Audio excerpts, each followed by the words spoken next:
देख लेते हैं कि हाँ देखो मेंसुरेशन दो है भाई, एक है 2 डायमेंशन और एक है 3 डायमेंशन। एक तो 2 डायमेंशन होगा और एक 3 डायमेंशन होगा।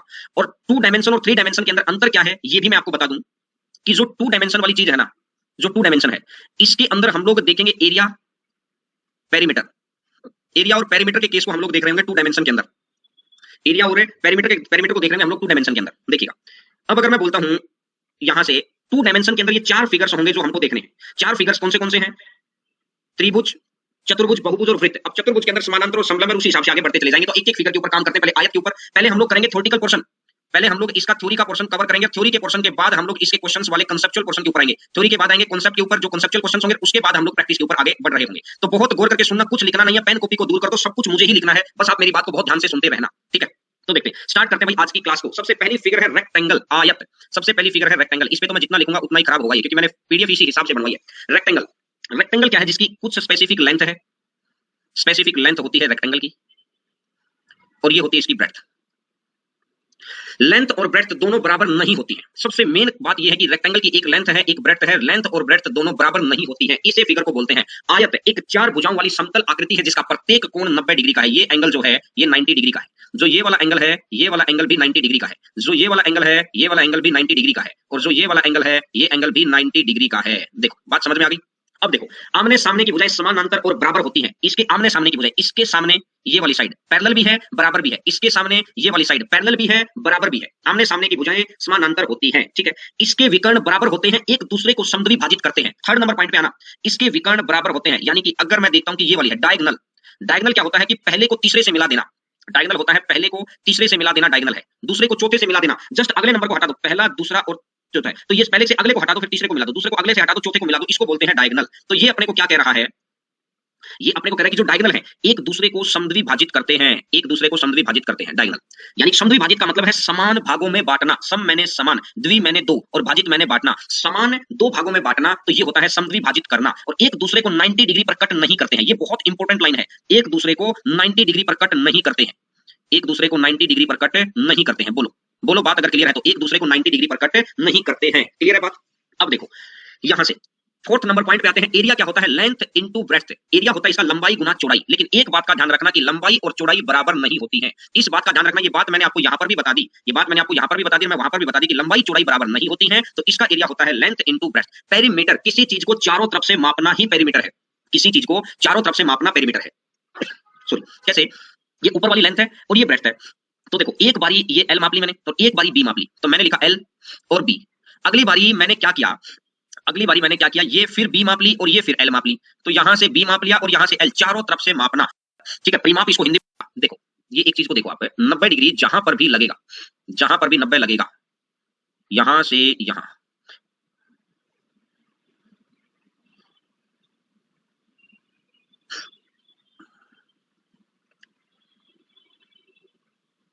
जहां पर भी 90 रखा होगा, ये जो ये है ये 90 डिग्री है, जहां पर भी 90 होगा वहां पर पाइथागोरस थ्योरम लगती है। तो अगर मैं ये मानता हूं ये लंबाई है, ये चौड़ाई है, तो डायगोनल होता है डी। तो डायगोनल किसके बराबर आ जाएगा? डायगोनल आ जाएगा under root L square plus में B square. Under root L square plus में बी स्क्वायर। डायगोनल आ जाएगा root L square plus B square. Diagonal आ जाएगा under root L square plus में बी स्क्वायर। इसको बोलते हैं डायगोनल डी, ठीक है भाई? अब देखो, मेन ये तो थे छोटे छोटे पॉइंट जो याद करने लायक है। एरिया क्या होगा, पेरीमीटर क्या होगा, डायगोनल क्या होगा। अब यहां से क्वेश्चन बनता है। कौन से क्वेश्चन? यहां से क्वेश्चन कौन से बनते हैं? क्वेश्चन बनते हैं कि भाई जैसे ये वाला, मैक्सिमम एरिया इन सर्कल, अधिकतम क्षेत्रफल वाला अंतर्वृत्त। भाई एक ऐसा सर्कल खींचना है, एक ऐसा सर्कल खींचना है आपको जो इससे बाहर ना जाए, जो इससे बाहर ना जाए। 2 साइड बहुत लंबी लंबी है, 2 छोटी छोटी हैं। तो आपको पता है कि अगर सर्कल बाहर नहीं जाएगा तो सर्कल को, ऐसा कोई सर्कल ही नहीं हो सकता आयत के अंदर जो चारों भुजाओं को टच कर जाए। ऐसा कोई सर्कल ही नहीं हो सकता, क्योंकि सर्कल का रेडियस होता है। तो रेडियस को अगर बीच में एक जगह रख के खींचेंगे, इसको यहां तक मिलाएंगे, तो ये तो यहीं तक जाएगा ना। तो यानी एक बात देखो कि जब भी आपको इन सर्कल निकालना है, अंतःवृत्त निकालना है, तो इस बात का ध्यान रखेंगे। जब भी आपको अंतःवृत्त निकालना है, ध्यान किस बात का रखेंगे आप पे कि जो छोटी भुजा है ना, जो छोटी भुजा है, छोटी भुजा के बराबर इसका डायमीटर होगा। इसका डायमीटर, यानी जब भी अंतःवृत्त निकालना है तो क्या ध्यान रखना है? छोटी भुजा इक्वल टू डायमीटर। जब भी आपको अंतःवृत्त निकालना है तो क्या करना है? छोटी भुजा इक्वल टू डायमीटर। छोटी भुजा इक्वल टू डायमीटर हमेशा। तो यहाँ छोटी भुजा, लंबा, चौड़ाई जनरली छोटी होती है, तो इसका मतलब है कि चौड़ाई आ जाएगा, ठीक है? इसका मतलब है कि ये चौड़ाई आ जाएगा। चलिएगा, अब नेक्स्ट नंबर बात पर। अब एक आएगा बाह्यवृत्त, सर्कम सर्कल। सर्कम सर्कल बाह्यवृत्त, देखना, सर्कम सर्कल बाह्यवृत्त। अब अगर मैं ये देखता हूं बाह्यवृत्त, ठीक है, बाहर का वृत्त ये रहा, तो ऑब्वियस सी बात है यहां पर ये जो डायगोनल ले रखा है, इस डायगोनल का ये आधा कर दिया, डायगोनल का आधा कर दिया।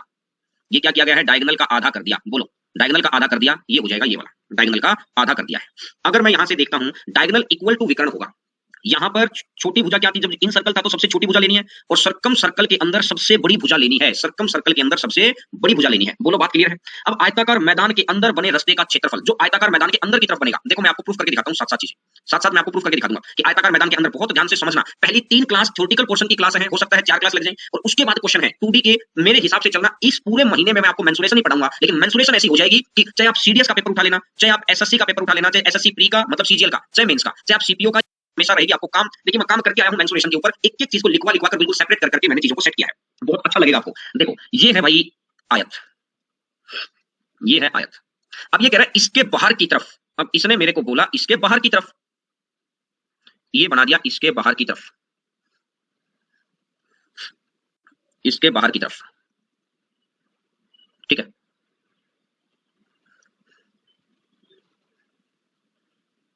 इसके बाहर की तरफ, तो अब आपने देखा मैंने रास्ते की चौड़ाई, यहां पर ये लेंथ है l और चौड़ाई है b, मैंने रास्ते की चौड़ाई मान ली x, मैंने रास्ते की चौड़ाई मान ली x, और इधर से भी रास्ते की चौड़ाई मान ली x। तो खुद सोचना एक बार, अगर मैं बाहर वाले में से, अगर मैं इस, जहां मेरा कर्सर घूम रहा है, देखो यहां से इस नीले वाले में से अगर मैं सफेद वाले को घटा दूंगा, अगर नीले वाले में से अगर मैं सफेद वाले को घटा दूंगा तो क्या होगा, अगर नीले में से सफेद घटा दूंगा तो होगा क्या, नीले में से सफेद घटा दोगे तो क्या, जो ये है ये बच जाएगा, जो ये पाथ है, जो ये है ये बच जाएगा, नीले में से अगर सफेद घटा दूंगा तो ये पाथ बच जाएगा। तो देखो बाहर वाले की लेंथ कितनी हो गई है, l प्लस x, इधर बढ़ गया x, इधर बढ़ गया, तो ये हो जाएगा l प्लस 2x।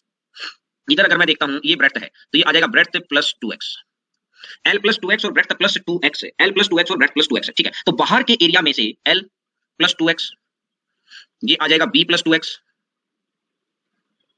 ये आ जाएगा b प्लस 2x, में से घटा दो, क्या घटा दो, l इंटू बी, में से घटा दो l इंटू बी। अगर बाहर वाले में से अंदर वाला घटा दूंगा तो देखो एक बार मैं यहां से देखता हूं l b प्लस का 2xb प्लस का 2xb, b की दोनों से गुणा कर दिया, अब 2x की दोनों से गुणा कर दो, प्लस का 2xl माइनस का ये प्लस का 4x स्क्वायर और माइनस का lb। अब lb से lb कट जाएगा, x ले लो कॉमन, ये 2x कॉमन ले लो, 2x अगर कॉमन ले लिया तो यहां से क्या बच जाएगा, ये तो बच जाएगा l, ये बच जाएगा b और ये बच जाएगा 2x, l plus b plus 2x, बोलो l plus b plus 2x, बोलो भैया बात क्लियर है क्या, l plus b plus 2x, बोलो अगर बात क्लियर है तो, बात क्लियर है। तो यहां से ये मैंने डायरेक्ट आपको याद करने के लिए बता दिया, ये मैंने तरीका बता दिया कैसे निकला है, इसको मैं इधर लिखा रहने देता हूं कि तरीका मैंने आपको बता दिया कि बाहर का रास्ता कौन सा, जो ये वाला रास्ता है, जो ये वाला रास्ता है ना, बाहर का जो ये वाला रास्ता है, बाहर का जो ये वाला रास्ता है, इसका एरिया आ गया, सफेद वाले हिस्से का एरिया आ गया है। बहुत इंपॉर्टेंट टॉपिक है, बहुत अच्छा टॉपिक है भाई, और लेकिन उसी हिसाब से मैंने इसके कंटेंट को तैयार किया है। अब दूसरा केस क्या बोलता है, दूसरा केस बोलता है पेरीमीटर, परिमाप, पेरीमीटर है परिमाप। देखो आंतरिक परिमाप 2l प्लस बी और बाहरी परिमाप है ये, हाँ पीडीएफ मिलेगा ना, यही की पीडीएफ मिल जाएगा आपको, ये है ये बाहरी परिमाप, इसको जोड़ेंगे तो l प्लस बी माइनस ये प्लस 2x आएगा भाई। ये यहाँ पर एक छोटी सी गलती है, इसको मैं सही कर देता हूँ, ये छोटी सी गलती, ये प्लस प्लस आएगा क्योंकि l प्लस 2x ना, देखो परिमाप निकालना है, आप समझो मेरी बात को, पेरीमीटर निकालना कैसे, आंतरिक और बाहरी, अंदर कौन सा है, अंदर ये वाला, जिसको अंदर ये वाला, आप अंदर वाला समझ गए, जो अंदर वाला ब्लैक है, जहां मेरा कर्सर है, जहां मेरा कर्सर है ये वाला अंदर वाला, अंदर वाला जहां मेरा कर्सर है, ठीक है, अंदर वाला कितना होगा देखो l और b, फिर अगली बार फिर l और फिर b, तो twice of l plus b plus में, twice of l plus b है प्लस में। अब जो ये बाहर वाली साइड है ये कितनी बन जाएगी, देखो अब जो कर्सर है ये कितनी बन जाएगी, वैसे मैंने इसने गलत ले लिया, ये फिगर के हिसाब से तो सही है, फिगर के हिसाब से मैं एक बार इस लाइन को खत्म कर देता हूं, मैं एक बार इस लाइन को खत्म कर देता हूं, फिगर के हिसाब से तो सही दे रखी है इन्होंने, ये माइनस 2x ही है, लेकिन अपन एक रिजल्ट सेम बना लेते हैं, अंदर वाले का बना लेते हैं, ये मुझे लगता है कि फिगर उलट हो गए, हाँ आयताकार मैदान के बाहर के रास्ते हैं, ये अंदर का आ गया क्या, अंदर बने रास्ते, बिल्कुल भाई ये बिल्कुल ओके है यार, ये सही है, ये बिल्कुल सही है, मैं भी कहूं गलती कैसे हो गई। देखो ये अंदर बना दिया, अपने पढ़ा था बाहर का, ये तो बाहर का पढ़ लिया अपने, एरिया तो पढ़ लिया अपने बाहर का। अब आपने देखा कि आयताकार मैदान के अंदर बने रास्ते का क्षेत्रफल मैंने प्रूफ कर दिया बाहर वाला, मैंने प्रूफ कर दिया बाहर वाला, भैया एक बार मैं इसको हटा देता हूं यार क्योंकि आपको कंफ्यूजन ना हो जाए, यहाँ से मैंने प्रूफ कर दिया बाहर वाला, मुझे लगा पहले बाहर वाला है इस वजह से मैं अभी अंदर वाला कर देता हूं, ठीक है। एक बार मैं इसको हटा देता हूं, आप में से कुछ बच्चे बता तो दिया करो कि सर अंदर नहीं, आप तो बाहर मान रहे हैं, मैंने उसको बाहर मान लिया था। देखो अगर अंदर वाला है तो तरीका तो वही है भाई, तरीका वही है, कैसे, देखो एक ये आयत है, ये आयत ले ली, अब इसके अंदर बना, ये रास्ता अंदर बना दिया, ये वाला, ये जो डॉटेड वाला है ना ये अंदर बना दिया, ये जो डॉटेड वाला है ये अंदर बना दिया, ये जो डॉटेड वाला है ये अंदर बना दिया। देखो अगर ये बाहर l है और ये b है तो आपको पता है x इधर से घट गया, x इधर से घट गया, तो अंदर वाला कितना बन जाएगा, अंदर वाला बन जाएगा l माइनस 2x, बोलो बात क्लियर है तो l माइनस 2x, और ये ब्रेड्थ है, ये ब्रेड्थ है b में से, ये इधर से x इधर से घट गया और x इधर से घट गया, तो ये तो आ जाएगा l माइनस 2x, और इसमें अंदर वाले की साइड कितनी आएगी, ये आ जाएगी b माइनस 2x, बोलो ये बात क्लियर है क्या, मैं इसको मैं यहाँ लिख देता हूँ b माइनस 2x। बोलो ये बात क्लियर है? तो अगर बाहर वाले में से मैं अंदर वाला घटा लूंगा तो ये बन जाएगा, बाहर वाले में से अगर मैं अंदर वाला घटा लूंगा तो ये बन जाएगा, देखो बाहर वाले में से अंदर वाला घटा दो तो बाहर वाला कितना है l इंटू बी, बाहर वाला है l इंटू बी, माइनस अंदर वाला घटा दो, अंदर वाला कितना है l minus 2x, l minus 2x और ये आ जाएगा b minus 2x, l minus 2x और b माइनस 2x और ये आ जाएगा ये वाला। ठीक है, अब मैंने यहां से देखा कि ये तो l भी रखो यहीं पर, माइनस का निशान, अब अंदर आ जाओ, ये आ जाएगा l b माइनस 2xb और इसका अंडर रूट और इसका ये माइनस नहीं है प्लस हो जाएगा, प्लस 4x स्क्वायर। अब आपको इस बात का पता है कि यहां से मैं क्या करूंगा, यहां से मैं माइनस के निशान को बाहर कर दूंगा तो ये और ये प्लस का भी कट गया, 2x बाहर ले लो और 2x बाहर ले लेंगे तो आपका ये रिजल्ट आ जाएगा l plus B minus 2x। अब आपको मैंने ये बता दिया कि कैसे आया है रिजल्ट, अंदर का है। अगर अब एक बात देखना, जब मुझे पेरीमीटर है तो एरिया आया था 2x, एरिया आया था 2x l plus B minus 2x, l plus B minus 2x। लेकिन इस बात का ध्यान रखिए कि यहां पर सिंपल एक ही बात करनी है, क्या कि जब एरिया की बजाय पेरीमीटर आ जाए तो सिर्फ इस 2x को बदल दो, अंदर वाला सेम टू सेम रहता है, सिर्फ इस 2x को बदल दो, अंदर वाला सेम टू सेम रहता है। तो इस 2x को बदल दिया तो 2x की बजाय 4 आ जाएगा, ये मैंने ऊपर लिख के दे रखा है, ये मैंने ऊपर लिख के दे रखा है, तो ये आ जाएगा 4। अब देखो यही रास्ता अगर बाहर बन जाता, यही रास्ता अगर बाहर बन जाता तो अभी मैं आपको क्लियर करवा के आया था। बाहर देखिए अंदर वाले केस में क्या था 2x, अंदर वाले केस में क्या था l plus B minus 2x, l plus B minus 2x, अंदर वाले केस में माइनस था। और जैसे ही ये मैदान के बाहर, अगर बाहर का केस आ जाएगा, जैसे ही आएगा मैदान के बाहर, अगर बाहर का केस आएगा तो क्या करना है, बाहर वाले केस के अंदर ये माइनस की जगह पर ये प्लस, क्योंकि बाहर है तो एरिया ज्यादा है, ज्यादा है तो प्लस करना है। बोलो याद है क्या? बोलो, बाहर है तो ज्यादा है और ज्यादा है तो प्लस करना है। और पेरीमीटर के लिए बस इस 2x को बदल दो, पेरीमीटर के लिए इस 2x को बदल दो और 2x को बदलेंगे तो कितना बन जाएगा 4। अगर 2x को बदलेंगे तो कितना बन जाएगा 4 बन जाएगा। बोलो बात क्लियर है क्या? 2x को बदलेंगे तो क्या बन जाएगा 4 बन जाएगा। बात क्लियर है सभी को? चलिए नेक्स्ट नंबर बात पर। अब तीसरे तरीके का गेम आता है, तीसरे तरीके का, बीचों बीच बने, मैदान के बीच बने रास्ते का क्षेत्रफल। एक अंदर था तो माइनस 2x, बाहर था तो प्लस 2x। अब आ गया मैदान के बीच बने रास्ते का क्षेत्रफल, और मैदान के बीच बने रास्ते का अगर क्षेत्रफल निकालना है तो देखो एक बारी क्या करना पड़ेगा, मैं ये खुद सोचो एक बार, मैं आपको चलो ये फिगर बना के दिखाता हूं, उसके बाद आपको कहानी समझ में आएगी। फिगर बना के दिखाता हूं, इसको याद भी नहीं रखना, इसके केस में चाहे ऐसे मत करो। इसके केस में आपको क्या करना है, मैं आपको यहां से हटा के मैं एक स्लाइड को ऐड कर देता हूं। इसके केस में देखो आपको क्या करना है, ये एक आयत है और मैदान के बीच में रास्ता बना हुआ है, एक रास्ता बन गया ये और ये, ठीक है। तो एक रास्ता बन गया है ये वाला, एक रास्ता बन जाएगा ये वाला। बोलो बात अगर क्लियर है तो एक रास्ता बन जाएगा ये वाला और अगला रास्ता बन जाएगा ये सफेद, अगला रास्ता बन जाएगा ये सफेद। तो खुद सोचना, जो ये सफेद है अगला रास्ता बन जाएगा ये सफेद, देखो। और अब मैं कहता हूं कि ये तो है मेरी लंबाई और ये है मेरी चौड़ाई। तो खुद सोचो, कर्सर को देखना, जितनी लेंथ इस लाइन की है, कर्सर को देखना एक बार, जितनी लेंथ इस लाइन की है क्या उतनी ही लेंथ इस लाइन की है। तो जो सफेद वाला है, जो सफेद वाला है, इसका एरिया कितना होगा, इसकी लंबाई तो हो गई l और चौड़ाई मैंने x मान ली, चौड़ाई मैंने x मान ली, तो l x हो गया इस सफेद वाले का एरिया। भाई साहब पीले वाले का जितनी लंबाई इस b की है, जितनी लंबाई इस b की है, क्या उतनी ही लंबाई इस b की भी रही होगी, इस लाइन की उतनी लंबाई रही होगी। तो प्लस का कितना बन जाएगा bx, प्लस का कितना बन जाएगा bx, lx प्लस bx। अब एक बात देखो, जो ये मैं रेड रेड कर रहा हूं, क्या आपको रेड कलर नजर आया, क्या आपको रेड कलर नजर आया? जो ये वाला एरिया है, जो ये वाला एरिया है, जो ये वाला एरिया है, जो ये वाला एरिया है, इस एरिया का बताओ, ये एरिया दो बार नहीं आ गया, एक बार येलो की तरफ से भी बढ़ के आया हुआ है, एक बार व्हाइट की तरफ से भी, तो एक बारी वाला घटा दो, क्योंकि हमें एक बारी चाहिए। कोई चीज पे दो बार आ गया, एक बार इधर से आया तब भी रोलर ने बना दिया और एक बार इधर से गया तब भी रोलर ने बना दिया, तो वो एक बारी वाला घटा दो और एक बारी वाला घटा दो तो x इंटू एक्स, क्योंकि लंबाई भी x है चौड़ाई भी x है, तो ये x इंटू एक्स, तो ये x स्क्वायर हो गया। तो यहां से मैंने क्या किया, x को अगर मैं कॉमन ले लेता हूं, अगर मैंने x को कॉमन ले लिया तो l plus B minus X. लेकिन मैं नहीं बोलूंगा आपको याद करने को, ये मेरी सलाह नहीं होगी, क्योंकि क्यों सलाह नहीं होगी, जितनी चीजें हम लोग प्रैक्टिकली याद कर सकते हैं उतनी चीजों को हम लोग प्रैक्टिकली सोचेंगे याद करने की, जितनी चीजें हम लोग प्रैक्टिकली याद कर सकते हैं उतनी चीजें सोचेंगे हम लोग प्रैक्टिकली याद करने की। कैसे? देखो, जैसे अगर मैं इस क्वेश्चन में बोलता हूं कि भाई साहब एक ये है लंबाई 50 मीटर, ये लंबाई है 30 मीटर और एक रास्ते की चौड़ाई है 10 मीटर, जो इसके बीचों बीच बनाया गया है, एक रास्ते की चौड़ाई है 10 मीटर, तो एक रास्ता तो ये वाला, ठीक है, और एक रास्ता है ये वाला, जो इसके बीचों बीच बनाया गया है, तो एक रास्ता है ये वाला, एक रास्ता है ये वाला। बात क्लियर है? तो आपने क्या देखा, 50 पहला लंबाई है इसकी 50, जहां कर्सर है 50 और चौड़ाई इसकी 10, प्लस में दूसरा केस लंबाई इसकी 30 और चौड़ाई इसकी 10, माइनस माइनस 10 इंटू 10, 10 गुना 10, माइनस में 10 इंटू 10, 50 गुना 10 500, 30 गुना 10 300, 500 300 800, 500 300 800, 800 में से 100 गया तो कितना बढ़ जाएगा 700, और 800 में से 100 गया तो कितना बढ़ जाएगा 700। तो यहां तो आप इस पैटर्न से ही निकाल लेना, एक बारी लंबाई के अनुदिश, एक बारी चौड़ाई के, और मिडल में से उसको हटा लेना, बीच में से उसको हटा लेना। बोलो भाई साहब, बात अगर बहुत अच्छे से क्लियर है तो बोलो, फिर हटा लेना। देखिए, तो मैंने दो चीजें आपको बता दी हैं। अब यहां से मैं एक स्लाइड और देख लेता हूं, क्या क्या याद हुआ। इनसाइड अगर है, अगर मेरा इनसाइड है, मेरा पथ अंदर है, अंदर वाले का एरिया कम होता है, अंदर वाले का एरिया कम होता है 2x l plus b minus 2x, l plus b minus 2x। और अगर मेरा पेरीमीटर है तो 2x की जगह 4 कर दो, बाकी सेम है l plus b minus 2x, l plus B minus 2x। बोलो इनसाइड है, अगर 2x plus B plus 2x side है तो ये माइनस कर दो। बोलो ये वाली सीन क्लियर हुआ? बोलो भाई साहब क्या ये वाला सीन भी क्लियर हुआ? अब आती है तीसरी बारी और थर्ड बारी, बड़ा पैटर्न से चलना है, बीचों बीच मिडल मिडल ट्रेंडिंग से। बोलो अगर बात क्लियर है तो मुझे यस नो हाँ ना कुछ बोल देना भैया। बोलो अगर बात क्लियर है तो। चलिए वेरी गुड, बहुत अच्छे, ठीक है। अब मैं बात को आगे बढ़ाता हूं। अब मेरे से क्या पूछेगा? मेरे से पूछेगा एरिया ऑफ 4 वॉल्स, आयताकार कमरे की चारों दीवारों का क्षेत्रफल कितना है। इसमें मेरे से मिडल का पेरीमीटर बता दीजिएगा। मिडल का पेरीमीटर देखो वही चीज है, मिडल के पेरीमीटर की अगर मैं बात करता हूं, ये एल आएगा, ये एक्स आएगा, फिर ये एल आएगा, मेरी बात समझ में, और ये फिर एक्स आ गया पहली चीज। अगर मैं दूसरी चीज की बात करता हूं यहां से, तो ये जो बस एक्स माइनस हो जाएगा ना, एल ये बी में से एक्स माइनस कर दो भाई। पहले केस में क्या है, L plus x plus L plus x, L plus, ये चीज समझ आई मैंने क्या लिखी है ये वाली? देखो मेरे कर्सर को देखना एक बार, एल प्लस एक्स फिर ये एल और प्लस एक्स। बोलो अगर बात समझ में आई तो कर्सर के साथ साथ, ठीक है ठीक है। अब अगर मैं क्या बोलता हूं, अब मैं अगर क्या बोलता हूं कि देखो ये एक्स है ना, ये वाला तो एक्स है, तो बी में से एक्स घटा दो, बी और इधर वाला भी बी।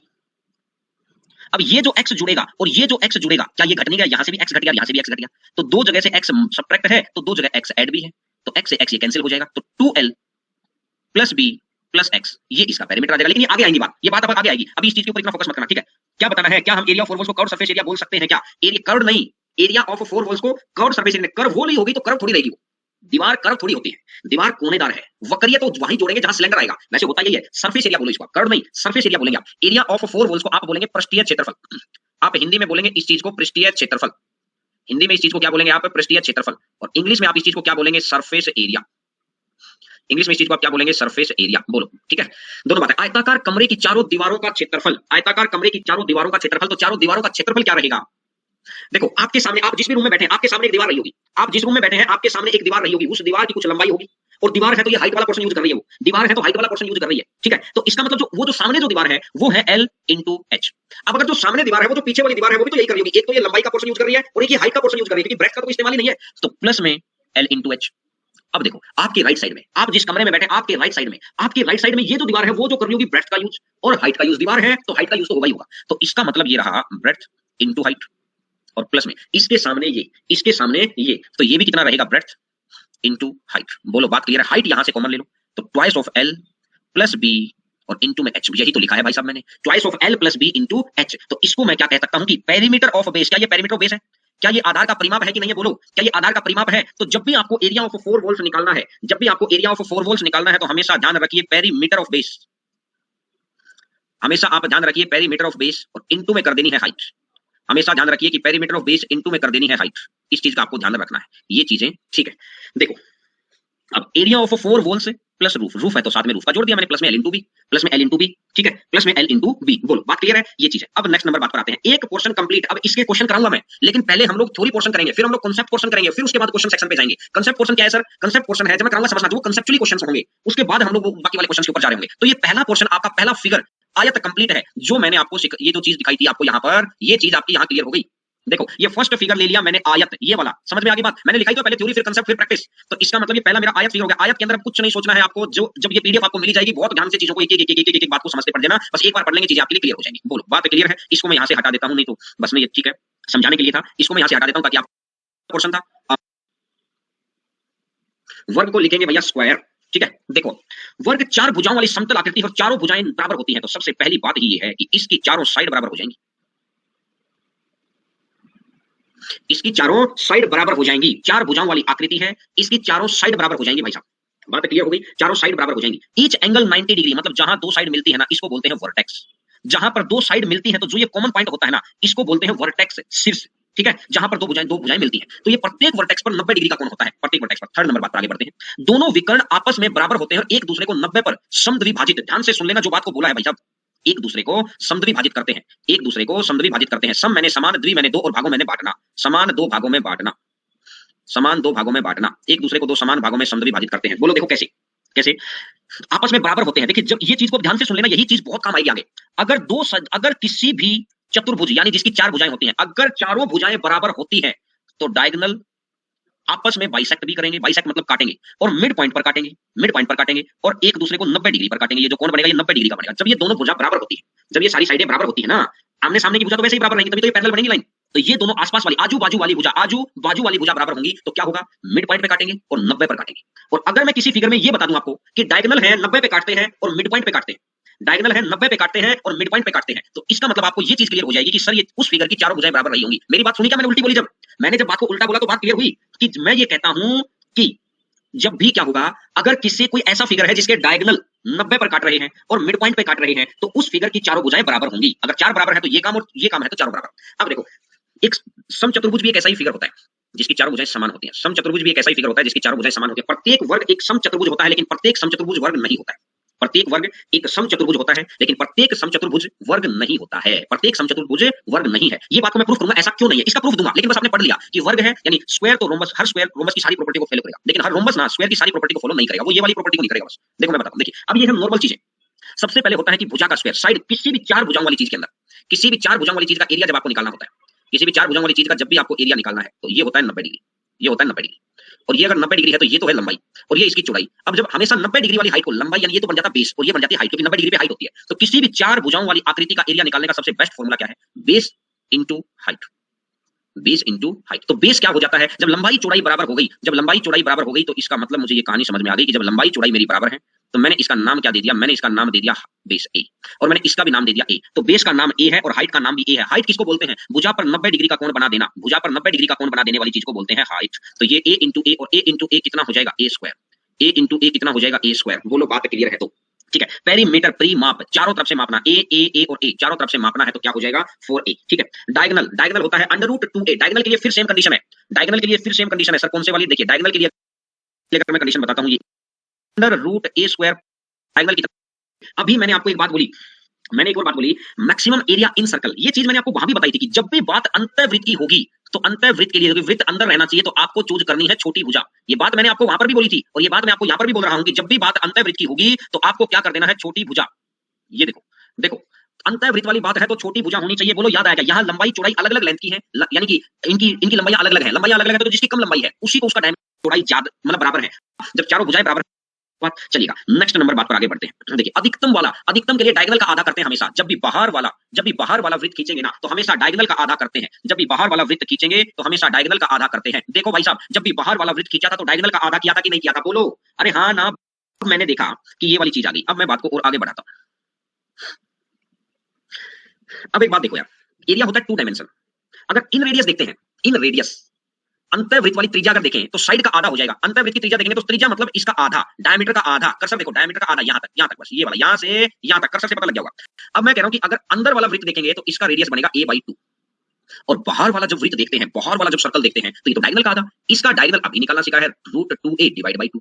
तो देखो भाई साहब, 2 से 2 कट गया, a से a कट गया। तो मैंने ये चीज को समझा, 1:√2 आया कि नहीं आया, बस ये बताओ। 1:√2 आया, 1:2, यानी सिंगल डायमेंशन वाली चीज, यानी रेडियस का रेशियो, अंदर वाले वृत्त का रेशियो अगर 1 है, अंदर वाले वृत्त का रेडियस अगर 1 है तो बाहर वाले वृत्त का रेडियस √2 है। बाहर वाले वृत्त का रेडियस, तो एरिया होता है 2 डायमेंशन। एरिया कितना होता है 2 डायमेंशन, पाई r स्क्वायर। पाई का मान फिक्स है, पाई तो 22/7 होता है, तो जिसका मान फिक्स होता है इसको हटाओ, जिसका मान फिक्स होता है इसको हटाओ। यहाँ r स्क्वायर है, सीधा r स्क्वायर पे आओ, सीधा r स्क्वायर पे आओ। तो 1 का स्क्वायर करेंगे तो कितना बनेगा 1, और √2 का स्क्वायर करेंगे तो कितना बनेगा 2। तो यानी आंसर कितना आ जाएगा 1:2। आंसर आएगा 1:2। तो जब भी मैं बात करता हूं अंदर वाले सर्कल की रेडियस और बाहर वाले सर्कल की रेडियस का रेशियो क्या होगा, रेडियस का रेशियो होगा 1:2, और एरिया का रेशियो क्या होगा, एरिया का रेशियो हो जाएगा 1:2, क्योंकि इसका स्क्वायर कर दिया। आगे बढ़ते हैं, देखो फिर से वही तिरकी आ गई। अंदर बने रास्ते का क्षेत्रफल, अंदर जो रास्ता बना है उसका क्षेत्रफल, अंदर जो रास्ता बना है उसका क्षेत्रफल, ठीक है। यहां पर ए आएगा भाई, यहां पर ए आएगा। तो देखो तरीका वही है यार, तरीका सेम है। अगर सर हम भूल जाएं तो भाई साहब, अगर आप भूल जाएं तो तरीका वही है जो मैंने आपको पहले भी समझाया है। ये एक्स मीटर, ये भी एक्स मीटर, ये भी एक्स मीटर, और ये भी एक्स मीटर। एक्स मीटर अंदर है, एक्स मीटर अंदर है, तो बाहर वाला तो कितना है a है, और अंदर वाला बन जाएगा a-2x। तो बाहर वाले में से अगर मैं a स्क्वायर में से माइनस कर देता हूं क्या, a-2x, क्योंकि लेंथ ब्रेड्थ एक ही है तो इसका स्क्वायर माइनस कर देता हूं। तो अगर मैं यहां से देखता हूं कि ये तो आ जाएगा a स्क्वायर, यहां से अगर मैं देखूंगा तो ये रहेगा a स्क्वायर, और ये प्लस का b स्क्वायर था, तो ये आ जाएगा माइनस, तो ये आ जाएगा -4x स्क्वायर। और जो ये -2a भी है, ये बाहर वाले माइनस के साथ प्लस हो जाएगा, तो 2a और b ये आ गया। तो मैंने देखा a स्क्वायर से a स्क्वायर कट गया। अगर मैं यहां से 4 कॉमन ले लेता हूं, अगर मैं यहां से 4 कॉमन ले लेता हूं, तो 4 कॉमन लेने का, और 4 के साथ में x भी कॉमन ले लेता हूं, 4 के साथ में x भी कॉमन ले लेता हूं, और 4 के साथ अगर मैं x भी कॉमन ले लेता हूं तो 4x आ गया। तो ये तो आगे a तो भुजा आ गई, और प्लस में x क्या आ गया है, ये वाला a + x। ये भी एक्स रास्ते की चौड़ाई है, एक्स है ना, तो ये एक्स आएगा, ये एक्स आएगा, यहाँ गलती हो रखी है, यहाँ गलती हो रखी है भाई। मैं इसको नोट कर लेता हूं ताकि कल मैं इस चीज को सही करवा दूं आप लोगों के लिए। यहाँ पे छोटी सी गड़बड़ हो रखी है स्क्वायर के अंदर 10th नंबर पॉइंट पे, क्योंकि आपको पीडीएफ बिल्कुल ओके मिले, पीडीएफ बिल्कुल ओके मिले स्क्वायर के अंदर 10th नंबर पॉइंट पर। ठीक है, देखो वही चीज है, वर्ग के बाहर बने, अगर बाहर बनेगा तो ज्यादा बनेगा एरिया, अगर ज्यादा बनेगा तो इसको प्लस कर दो, ए प्लस डी, ए प्लस डी नहीं, ए प्लस एक्स करो। ये थोड़ी सी छोटी सी मिसप्रिंटिंग आ गई यार यहाँ पे, इतनी अच्छी पीडीएफ में ना फिर मिसप्रिंटिंग में मन खराब हो जाता है। अरे कहाँ गया यार, देखो ठीक है, यहाँ आपको क्या कर देना है, अब ये मैं इसको कट करके लिख देता हूं ताकि आपको ये वाली चीज को मैं कट करके लिख देता हूं, ये वाली चीज को कट करके लिख देता हूं। आपने क्या कट कर दिया, 4x इंटू में a plus x, 4x into में a प्लस एक्स। बोलो अगर बात क्लियर है तो, बिल्कुल उज्जवल भाई को क्लियर होगी। अब इसके बीचों बीच वाला याद आ गया फिगर, बीचों बीच वाला फिगर याद है क्या, बोलो। अगर वैसे भी मैंने आपको साइड में निकालना भी सिखा दिया, क्योंकि अगर मैं मानता हूं कि आपको याद नहीं भी रहा तो आप निकाल तो लेंगे भाई, अगर आपको याद नहीं भी रहा तो आप निकाल तो लेंगे। देखो इसको 4x मत करो, इसको भी उसी तरीके से देख लो, 2x अंदर कितना चला जाएगा, अंदर चला जाएगा 2, l अंदर चला जाएगा 2a प्लस, ये मैंने क्या किया, बार वाला निकाल दिया क्या, जो भी किया है, और ये अंदर चला गया 2x। तो वहां पर क्या था, वहां पर था 2x l plus b plus 2x। तो l की जगह भी a आ गया, b की जगह भी a आ गया, और l और b की जगह a आ गया, तो इसको तो 2a लिख दिया, हाँ आउटसाइड लिख दिया, ठीक है कोई बात नहीं, तो सेम, आप समझ गए ना बात को। और यहाँ पर 2x है, देखो सेम सिचुएशन है। अगर कभी सोचे सर इसके लिए तो ये याद करना पड़ रहा है, कुछ नहीं याद करना पड़ रहा, सेम पैटर्न याद रखो, हर जगह के लिए यही पैटर्न चलता है भैया, हर जगह के लिए यही पैटर्न है, चाहे वो आयत है चाहे वो वर्ग है, ये हर जगह के लिए पैटर्न सेम है, कहीं कोई समस्या वाली बात नहीं है। ठीक है, देखो आज मुझे लगता है ये क्लास कितने बजे, कितने की दिखा रखी थी यार क्लास, 1 ही घंटे की क्लास दिखा रखी है क्या, ओके ये 1 घंटे की क्लास दिखा रखी है, कोई बात नहीं। ये उसने मिस गलती कर दी सुबह, जहां से अपन ने क्लास को सीधे शेड्यूल करवाया था, कोई बात नहीं।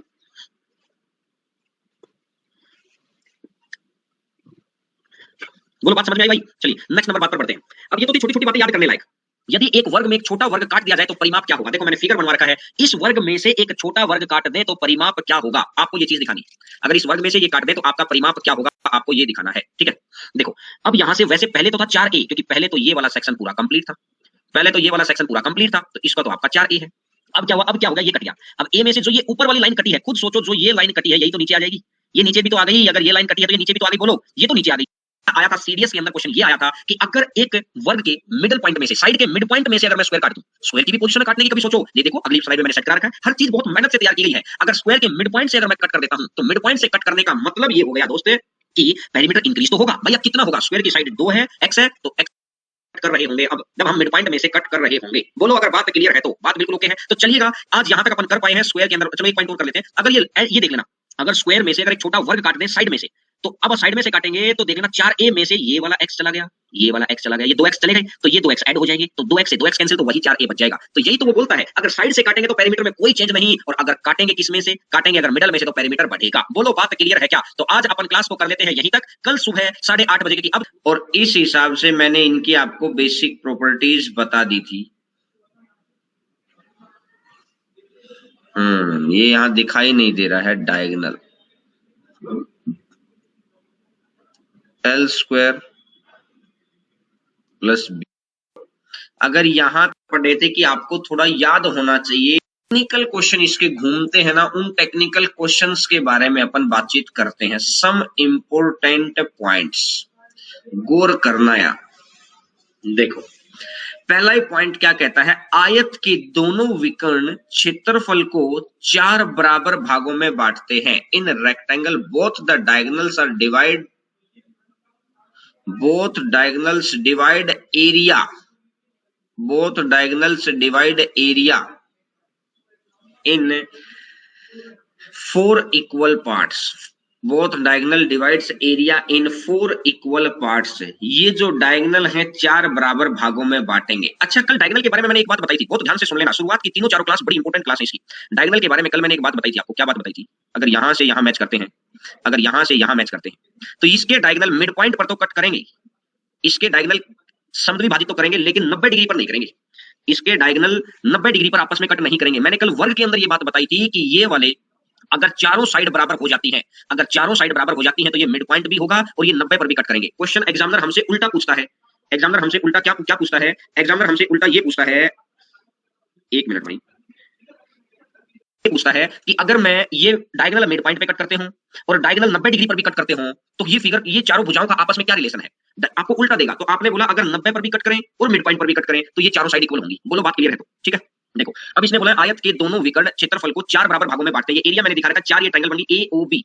अब ये बन गया D O C B O सी ए ओ सी, इनका सभी का एरिया बराबर होता है। ये एरिया किसके बराबर आता है? 1/4 of a quadrilateral A B C D. 1/4 of quadrilateral A B C D पहला है। सेकंड इसका देखिए, अगर मैंने फिर इसका प्रूफ भी लिखा रखा है यहाँ पर कि ओ मिड पॉइंट बनता है। मैंने अभी बताया था ना, बस 90 डिग्री पे तो नहीं कट करेगा, बाकी मिड पॉइंट तो बनेगा। ओ मिड पॉइंट बनता है। ये जो एसी का मिड पॉइंट है ओ और बीडी का मिड पॉइंट है ओ, और मिड पॉइंट हमेशा चीज को बराबर भागों में बांटता है। यानी कैसे? एक ट्रायंगल मैंने ले ली, एक ट्रायंगल मैंने ले ली, तीन वर्टेक्स वाली फिगर को बोलते हैं ट्रायंगल। वर्टेक्स क्या चीज है? जहां पर दो भुजाएं आपस में आकर मिलती हैं, इसको बोलते हैं वर्टेक्स। तो अगर मैं ये कहता हूं कि भाई इससे सामने वाली भुजा के मिड पॉइंट को मिला दो, सामने वाली भुजा के मिड पॉइंट को, अगर ये मिड पॉइंट को मिलाएंगे ना तो एरिया बराबर बटेगा। जितना एरिया ये है उतना एरिया ये है, जितना एरिया यहां है उतना एरिया यहां है, एरिया बराबर बटेगा। एक एक एक एक एरिया बिल्कुल बराबर बटेगा अगर मिड पॉइंट को मिलाते हैं। तो ओ मिड पॉइंट है, बोलो भाई साहब, अगर ओ मिड पॉइंट है तो इसको मिला दिया। देखिए मैंने येलो पर ब्लू कर दिया, ये चीज आपको दिखाई दे रही होगी, ये चीज आपको दिखाई दे रही है येलो पे ब्लू है। तो इसका मतलब ये triangle A D B, triangle A D B को एक एक में बांटेगा कि नहीं बांटेगा? बोलो भाई साहब, एक एक में बांटेगा कि नहीं बांटेगा? बात क्लियर है?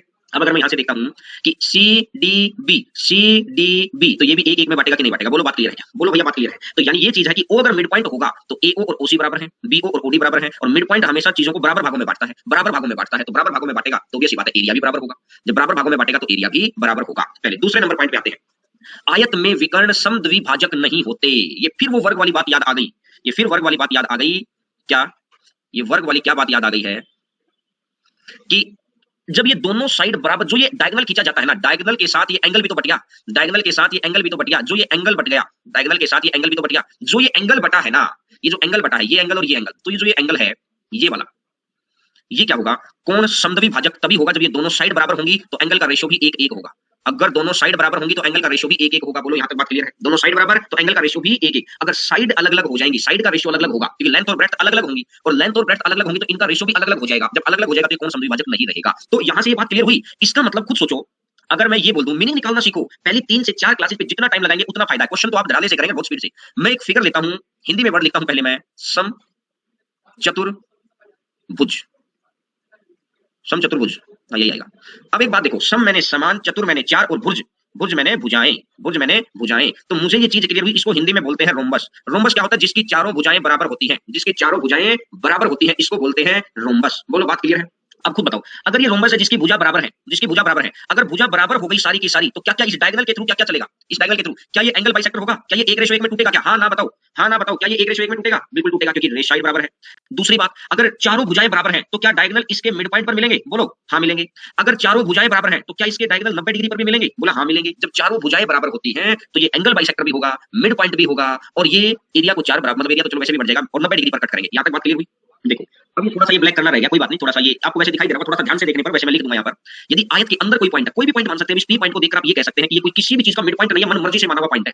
किसी भी चीज का मिड पॉइंट नहीं है, मन मर्जी से माना हुआ पॉइंट है। बोलो यहां तक तो बात क्लियर है? अगर ये मन मर्जी से माना हुआ पॉइंट है तो फिर ये कह सकते हैं कि जो डी आयत है तो लेंथ के साथ, इधर अगर लेंथ के साथ लोगे तो इधर भी लेंथ के साथ वाला, अगर इधर ब्रेड्थ के साथ वाला एरिया लोगे तो इधर भी ब्रेड्थ के साथ वाला, आमने सामने वाले पड़ोसी होंगे, आमने सामने वाले पड़ोसी होंगे, आजू बाजू वाले नहीं होंगे, क्योंकि इनका कोई रिलेशन नहीं है। रिलेशन किसके साथ है? एडी का रिलेशन किसके साथ है? बीसी के साथ, क्योंकि एडी को चौड़ाई बोलेंगे तो इसको भी तो चौड़ाई बोलेंगे। इसका ब्लड रिलेशन इसके साथ है, इसके साथ इसका भाई खड़ा रहेगा, इसके साथ इसके घर वाले खड़े रहेंगे, तो एडी और बीसी, एडी और बीसी। तो मतलब ये रहा कि A1 और A3 यहाँ पे लिख रखा है, वैसे मैं नीचे लिख देता हूँ फिर भी आपको अच्छे से दिखाई दे जाए, बाकी इस चीज को मैं ठीक कर दूंगा। A1 और A3 is equal to A2 plus A4 is equal to A2 और A4, ठीक है? ब्रेड्थ ब्रेड्थ वाले और लेंथ लेंथ वाले बराबर हो जाएंगे, ब्रेड्थ ब्रेड्थ वाले और लेंथ लेंथ वाले बराबर हो जाएंगे। बोलो अगर बात क्लियर है तो? बात क्लियर हो गई यहां तक सभी बच्चों को? बोलो भाई। चलिए नेक्स्ट नंबर पॉइंट पर आते हैं। यदि point P is outside the rectangle, यदि P अगर रेक्टेंगल के बाहर है, अभी क्या था?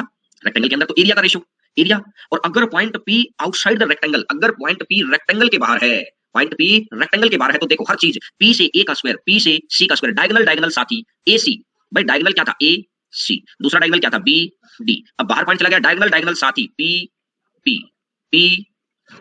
इक्वल टू करना है तो स्क्वायर स्क्वायर स्क्वायर स्क्वायर। समझ में आया क्या? बोलो समझ में आया क्या? अब ये कैसे होता है कि अगर P पॉइंट बाहर है तो PA square plus PC square equal to PB और PD। P पॉइंट कहीं पर भी हो सकता है, ठीक है? देखिए नेक्स्ट बढ़ते हैं। इसका सर ऐसा क्यों होता है, ये मैंने एक प्रूफ बना के दे रखा है। मेरे अकॉर्डिंग तो ये अगर 8वीं क्लास का पेपर हम लोग दे रहे होते, ये सारी चीज 8वीं 9वीं क्लास में पढ़ी हुई है, हो सकता है जिसकी जैसी स्टडी रही हो उसने वहां पढ़ा है नहीं पढ़ा है वो अलग मैटर है, लेकिन अपने काम भी कुछ नहीं आना। लेकिन फिर भी हम लोगों को तो एक पैटर्न से बनाना था, तो मैंने ये लिखवा के दे दिया कि ये लिखवा के दे दिया है कि जैसे भाई ट्रायंगल POD ले लो, POD ये 90 डिग्री है तो PD स्क्वायर किसके बराबर होगा, फिर अगले हिसाब से ट्रायंगल मैंने PQB ले लिया, PQ से PD ले लिया। देखिए तो कंपटीशन के तरीके से ही पढ़ा जाता है, तो तरीका क्या बोल दिया, बस ये पता लग गया कि भाई अगर अंदर पॉइंट है तो एरिया आमने सामने, क्योंकि लेंथ का लेंथ से, ब्रेड्थ का ब्रेड्थ से, याद रहेगा लेंथ का लेंथ से, और अगर बाहर पॉइंट है तो डायगोनल, बाहर पॉइंट है तो डायगोनल। बोलो अगर बाहर पॉइंट है तो डायगोनल। क्लियर है बात यहां तक? बोलो अब नेक्स्ट नंबर बात पर आगे बढ़ते, ये चीज आपको बता दी। अब तीसरा, अब ये कह रहा है अगर पॉइंट पी अंदर होता, अंदर में एरिया तो था ही था, अंदर में एरिया तो था ही था, और एरिया के साथ ये भी है, एरिया के साथ फिर वही है diagonal A C, diagonal B D, ये भी थोड़ा सा ब्लैक करना रहेगा, P A square, P C square, P B square, P D square, ठीक है, प्लस इक्वल टू प्लस, तो पी ए और पी सी और पी बी और पी डी। बोलो बोलो बात अगर क्लियर हो गई तो, बात क्लियर हो गई सभी बच्चों को? चलिएगा नेक्स्ट नंबर पॉइंट पर आगे बढ़ते, ये पॉइंट अंदर है तब भी डायगोनल वाला, और जब ये बाहर है तब भी डायगोनल वाला, ठीक है भाई। अब अगर ये देते हैं ए बी, अब एम देखो ए बी सी डी एक आयत है, ध्यान से देखना, and M is a point on A B, M कहीं भी हो सकता है, एम मिड पॉइंट नहीं, अगर आप देखें तो मैंने फिगर बना रखा है, इतना तो आप विजुअलाइज कर पा रहे होंगे, क्या आपको दिखाई दे रहा है A M not equal to M B है यहाँ, मिड पॉइंट नहीं है, मिड पॉइंट होता तब भी मैं कह रहा हूं एम इस पर कहीं भी पॉइंट हो, कहीं पर भी, अभी मैंने एक बिंदु अंदर ले रखा था, फिर मैंने बाहर ले रखा था, अब मैंने साइड पर ही ले लिया एक पॉइंट, अगर मैंने साइड पर ले लिया तो सीएमडी का क्षेत्रफल क्या होगा, सीएमडी का क्षेत्रफल क्या होगा, तो सीएमडी का क्षेत्रफल एबीसीडी के एरिया का आधा होगा, सीएमडी का क्षेत्रफल एबीसीडी के एरिया का आधा होगा। बोलो भाई सीएमडी का क्षेत्रफल एबीसीडी के एरिया का आधा होगा। बोलो अगर बात क्लियर है तो, बिल्कुल क्लियर है सभी बच्चों को? वेरी गुड, चलते हैं।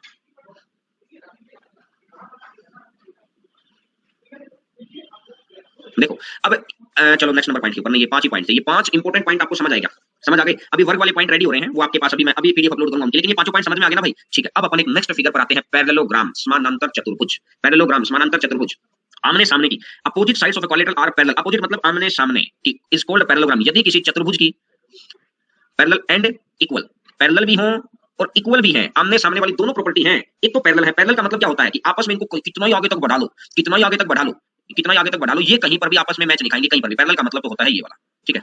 अब देखो, अब यहां से अगर मैं बोलूं कि इसकी आमने सामने की भुजा की लंबाई भी बराबर होती है, ये आपको पैरेललोग्राम का फिगर है, ठीक है। अच्छा परपेंडिकुलर, जो मैंने ये डॉटेड लाइन दिखा रखी है, परपेंडिकुलर हमेशा एरिया निकालने के काम आता है, परपेंडिकुलर हमेशा एरिया निकालने के काम आता है, इस बात का ध्यान रखना, हमेशा एरिया निकालने के काम आता है। देखो एरिया कैसे निकालते हैं, एरिया निकालते हैं बेस इनटू हाइट। देखो बेस माना बी, ये रहा बी, बी और हाइट 90 डिग्री पर है, जब 90 डिग्री वाली भुजा, अब सर आयत के अंदर क्या होता था, कल भी मैंने समझाया था कि ये जो भुजा ही इसकी हाइट हो जाती थी, क्योंकि वहां पर 90 डिग्री बन जाता था, वर्ग में भी 90 डिग्री बन जाता था, तो बेस जितना था, बेस और ये लेंथ हो जाती थी, तो लेंथ इनटू ब्रेड्थ हो जाती थी। अगर यहां पर मैं देखता हूं, यहां पर a इनटू a हो जाता था, क्योंकि 90 डिग्री पर भुजा ही रहती थी वहां तो।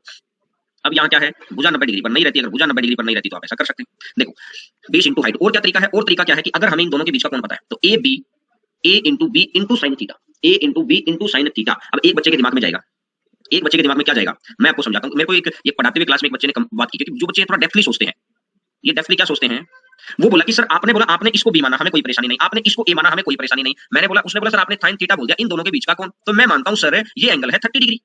उसने मुझे बोला कि सर मैंने माना ये है 30 डिग्री। अब एक बात बताओ, ये 30 डिग्री है और ये जो कोण, अगर मैं ये भी तो ए है, क्योंकि आपने खुद बोला आमने सामने की भुजा बराबर, मैंने बोला हाँ भाई, तो उसने बोला सर आमने सामने की अगर भुजा बराबर है, आमने सामने की अगर भुजा बराबर है, तो देखो आप मुझे खुद बताओ ये जो थीटा होगा ये 150 डिग्री होगा, क्योंकि पैरेलल लाइंस के बीच में 180 का कोण होता है, तो ये 30 है तो ये 150 होगा। अब बताओ हम 150 लेके 30 ले, मैंने बोला मेरे भाई अगर ट्रिग्नोमेट्री की सारी बात अगर आपको याद है तो आपको पता है sin 30 sin 150 होता है, साइन के अंदर अगर जो sin 30 डिग्री होता है वही तो sin 150 डिग्री होता है यार। बोला सर कैसे, मैंने बोला यार आपको ट्रिग्नोमेट्री पता होनी चाहिए। ट्रिग्नोमेट्री कैसे, इसको आप लिख दो 180 माइनस 30, 180 तो सेम टू सेम साइन आ जाएगा, और माइनस है तो प्लस का ही आ गया, 30 का 30 आ गया। तो देखो अब यानी आपको ये नहीं घबराना सर ये कौन दे रखा है, ये कौन दे रखा है, अरे भैया साइन रखा है यार, साइन दोनों कोणों को बराबर मेंटेन करके चलता है। जब दो साइन के अंदर दो कोण, अब आपको ये बोल दे कि बताओ, मैं आपको बोल देता हूं sin 45 डिग्री सेकंड क्वाड्रेंट में किसके बराबर है, भाई साहब 45 में 180 में से 45 घटा दो 135 के बराबर है।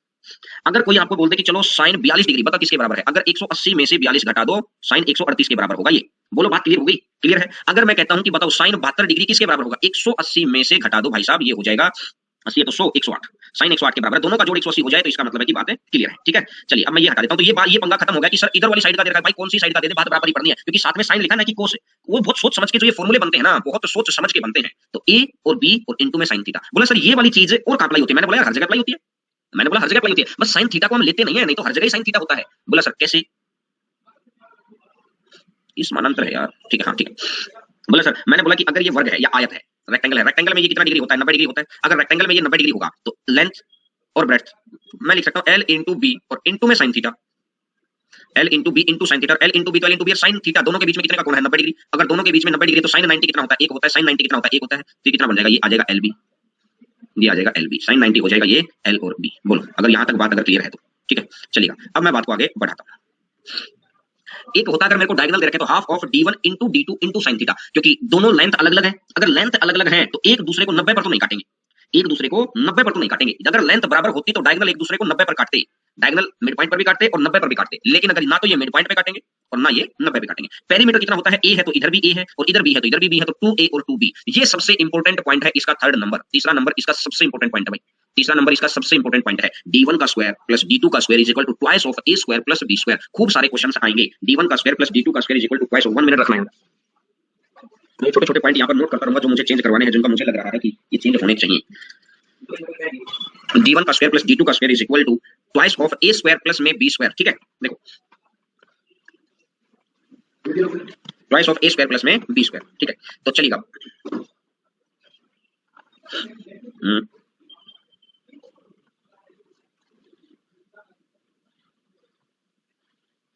देखते हैं नेक्स्ट नंबर पॉइंट के ऊपर।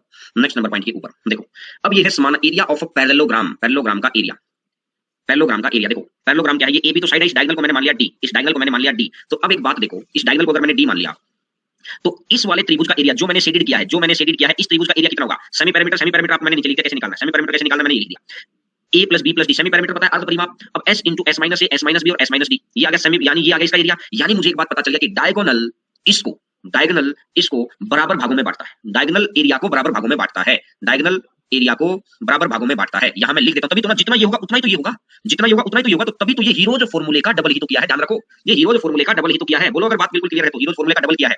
तो इसका मतलब यहां से एक पॉइंट आ गया है कि डायगोनल एरिया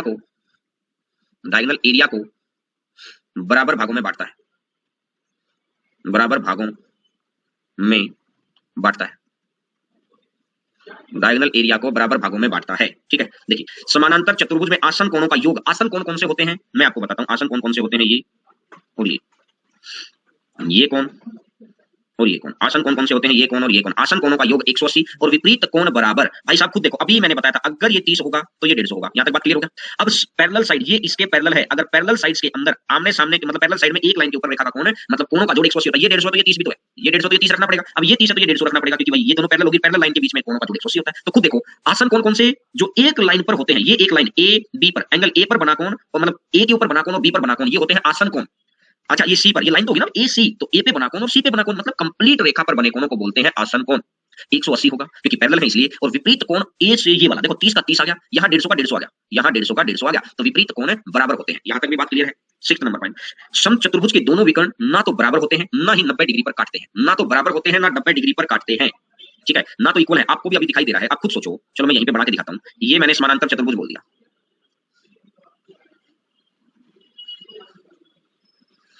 एक तो ये है, देखो दोनों वर्टेक्स के बीच में दूरी कम है, एक ये दोनों वर्टेक्स के बीच में दूरी बहुत ज्यादा है, एक ये, तो दोनों के अब खुद सोच सकते हैं कि डॉटेड वाला ये तो बिल्कुल, ये तो बहुत नजदीक बैठा है, ये बहुत दूर दूर बैठा है। ठीक है, और ना तो बराबर होते हैं ना 90 पर काटते हैं, ना तो 90 पे काटेंगे ना बराबर होंगे। क्लियर होगी सभी को बात, चलेगा नेक्स्ट। समानांतर चतुर्भुज के दोनों विकर्ण 4 बराबर क्षेत्रफल वाले भागों में बांटते हैं, 4 बराबर एरिया के अंदर, इक्वल एरिया के अंदर बांटते हैं, चारों बराबर इक्वल एरिया के अंदर बांटते हैं, एक एक एक और एक, चारों इक्वल एरिया में बांटते हैं। ठीक है नेक्स्ट, अगर ये तो आयत वाला ही पॉइंट आ गया, यहाँ पर भी एबीसीडी एक आयत नहीं है। 7 नंबर, एबीसीडी एक समानांतर चतुर्भुज है, पॉइंट नंबर 8 करेक्शन करना है। ठीक है, मैंने लिख लिया, इसको करेक्ट करा के आपको पीडीएफ देंगे। ये आयत नहीं है, ये समानांतर चतुर्भुज है, इंग्लिश में सही है बिल्कुल। एक आध पॉइंट मैं इसलिए लिख रहा हूं कि ताकि आपको जो पीडीएफ मिले ना वो बिल्कुल एरर फ्री मिले, क्योंकि ये प्रॉपर्टीज कभी नहीं बदलनी, इनके ऊपर हम लोगों ने दम लगाया है, एक जगह इकट्ठा किया है सभी को। ABCD is a parallelogram and M is a mid point of AB, then find area of CMD. तो सीएमडी का एरिया कितना होगा, हाफ ऑफ एबीसीडी, और एम जरूरी नहीं है मिड पॉइंट हो, मिड पॉइंट होगा तो भी ठीक है, और अगर मिड पॉइंट नहीं है तो भी कोई दिक्कत वाली बात नहीं है। मैं तो सिर्फ ये बताना चाह रहा हूं कि कभी कुछ बच्चों को लगता है अगर मैं मिड पॉइंट बना देता तो शायद ये मिड पॉइंट है इसलिए ऐसा होता है। नहीं भाई साहब, इसलिए ऐसा नहीं होता। ऐसा किस लिए होता है सर? देखो भाई अपन तो सारी बात बता देंगे। देखो ये है आयत, ये आयत, आयत के अंदर एक है लेंथ और एक है ब्रेड्थ, आयत के अंदर एक है लेंथ और एक है ब्रेड्थ। ठीक है, अब अगर मैं बात करता हूं लंबाई और चौड़ाई,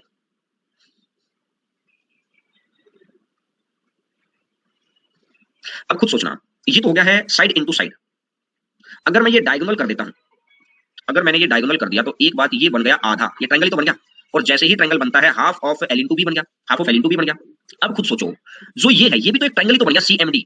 तो मुझे एक बात समझ में आ गई कि जब भी 4 भुजाओं वाली आकृति के अंदर बेस उतना ही है, बेस सेम है, और हाइट उतनी ही है जो इस 4 भुजाओं वाली की है, बेस सेम है और हाइट भी सेम है, हाइट मतलब 90 डिग्री वाली चीज, हाइट भी सेम है बेस भी सेम है, तो जैसे ही 3 भुजाओं के अंदर वो आकृति होती है तो उसके आगे हाफ लगाना पड़ता है, क्योंकि 3 भुजाओं के अंदर आधा हो जाता है। ये किसी भी फिगर के अंदर वैलिड है, ऐसा नहीं कि पैरेललोग्राम के अंदर, किसी भी फिगर के अंदर वैलिड है कि एम मिड पॉइंट है तब भी, मिड पॉइंट नहीं है तब भी। अब ये देखो, अगर समानांतर चतुर्भुज में कोई पॉइंट पी है, अगर ये पॉइंट पी अंदर दे रखा है, अगर पॉइंट पी अंदर दे रखा है, तो आपने देखा अगर ये पॉइंट पी अंदर है तो मैंने देखा कि ए लेंथ लेंथ ले लो, ब्रेड्थ ब्रेड्थ ले लो, बोलो A1 A3 A2 A4, बोलो बात क्लियर हुई। क्या इन दोनों पे खूब क्वेश्चन पूछता है। यदि दो ऊंचाई तथा दो आधार दे रखे हैं, दो हाइट दे रखी है, दो बेस दे रखे हैं, यानी बेस दो कैसे देगा, एक जो चौड़ाई वाला केस है इसको बेस बना लेगा, एक जो लंबाई वाला केस है इसको बेस बना लेगा, एक चौड़ाई वाले केस को बेस बना लेगा, एक लंबाई वाले केस को केस बना लेगा। तो इसका मतलब ये और ये, तो A1 ये बेस है और इसकी हाइट H1 है, ये B ये बेस है और इसकी हाइट H2 है। बोलो बोलो भाई, ठीक है। अब ये वाले पॉइंट है, तो अब देखो ये पॉइंट थे पैरेललोग्राम के, तो पैरेललोग्राम के अंदर ये 10 पॉइंट आपको याद रखने हैं, बस आप याद क्या रखने हैं, या तो साथ साथ ही हो जाते हैं, बस आप उनको देख ले, तो अगर आप इनको देख ले तो बोलो भाई अब तक की बातें सभी बच्चों को क्लियर है क्या। ये आयत, कल मैंने आपको स्क्वायर भी करवाया कि भाई क्या कर सकता है के अंदर, हमने अभी तक सिर्फ आपने क्या किया तरीके में करवा दिया देता हूं, उसके बाद अपन इन चीजों पर बढ़ेंगे और ये पीडीएफ आपके पास रहेगी। देखो क्वेश्चन एक भी नहीं बचेगा, इस पीडीएफ को मैं कंप्लीट पीडीएफ आज डाल दूंगा। और देखो कुछ टॉपिक ऐसे होते हैं यार, जो टॉपिक के जैसे मेंसुरेशन है, अलजेब्रा, कुछ बच्चों को क्या लगता है ऐसे आसान है, एडवांस बदलना नहीं है। एक बार आपने साइन थीटा पढ़ लिया तो आपने देखा कि साइन थीटा ही रहेगा, वो कभी बदलेगा ही।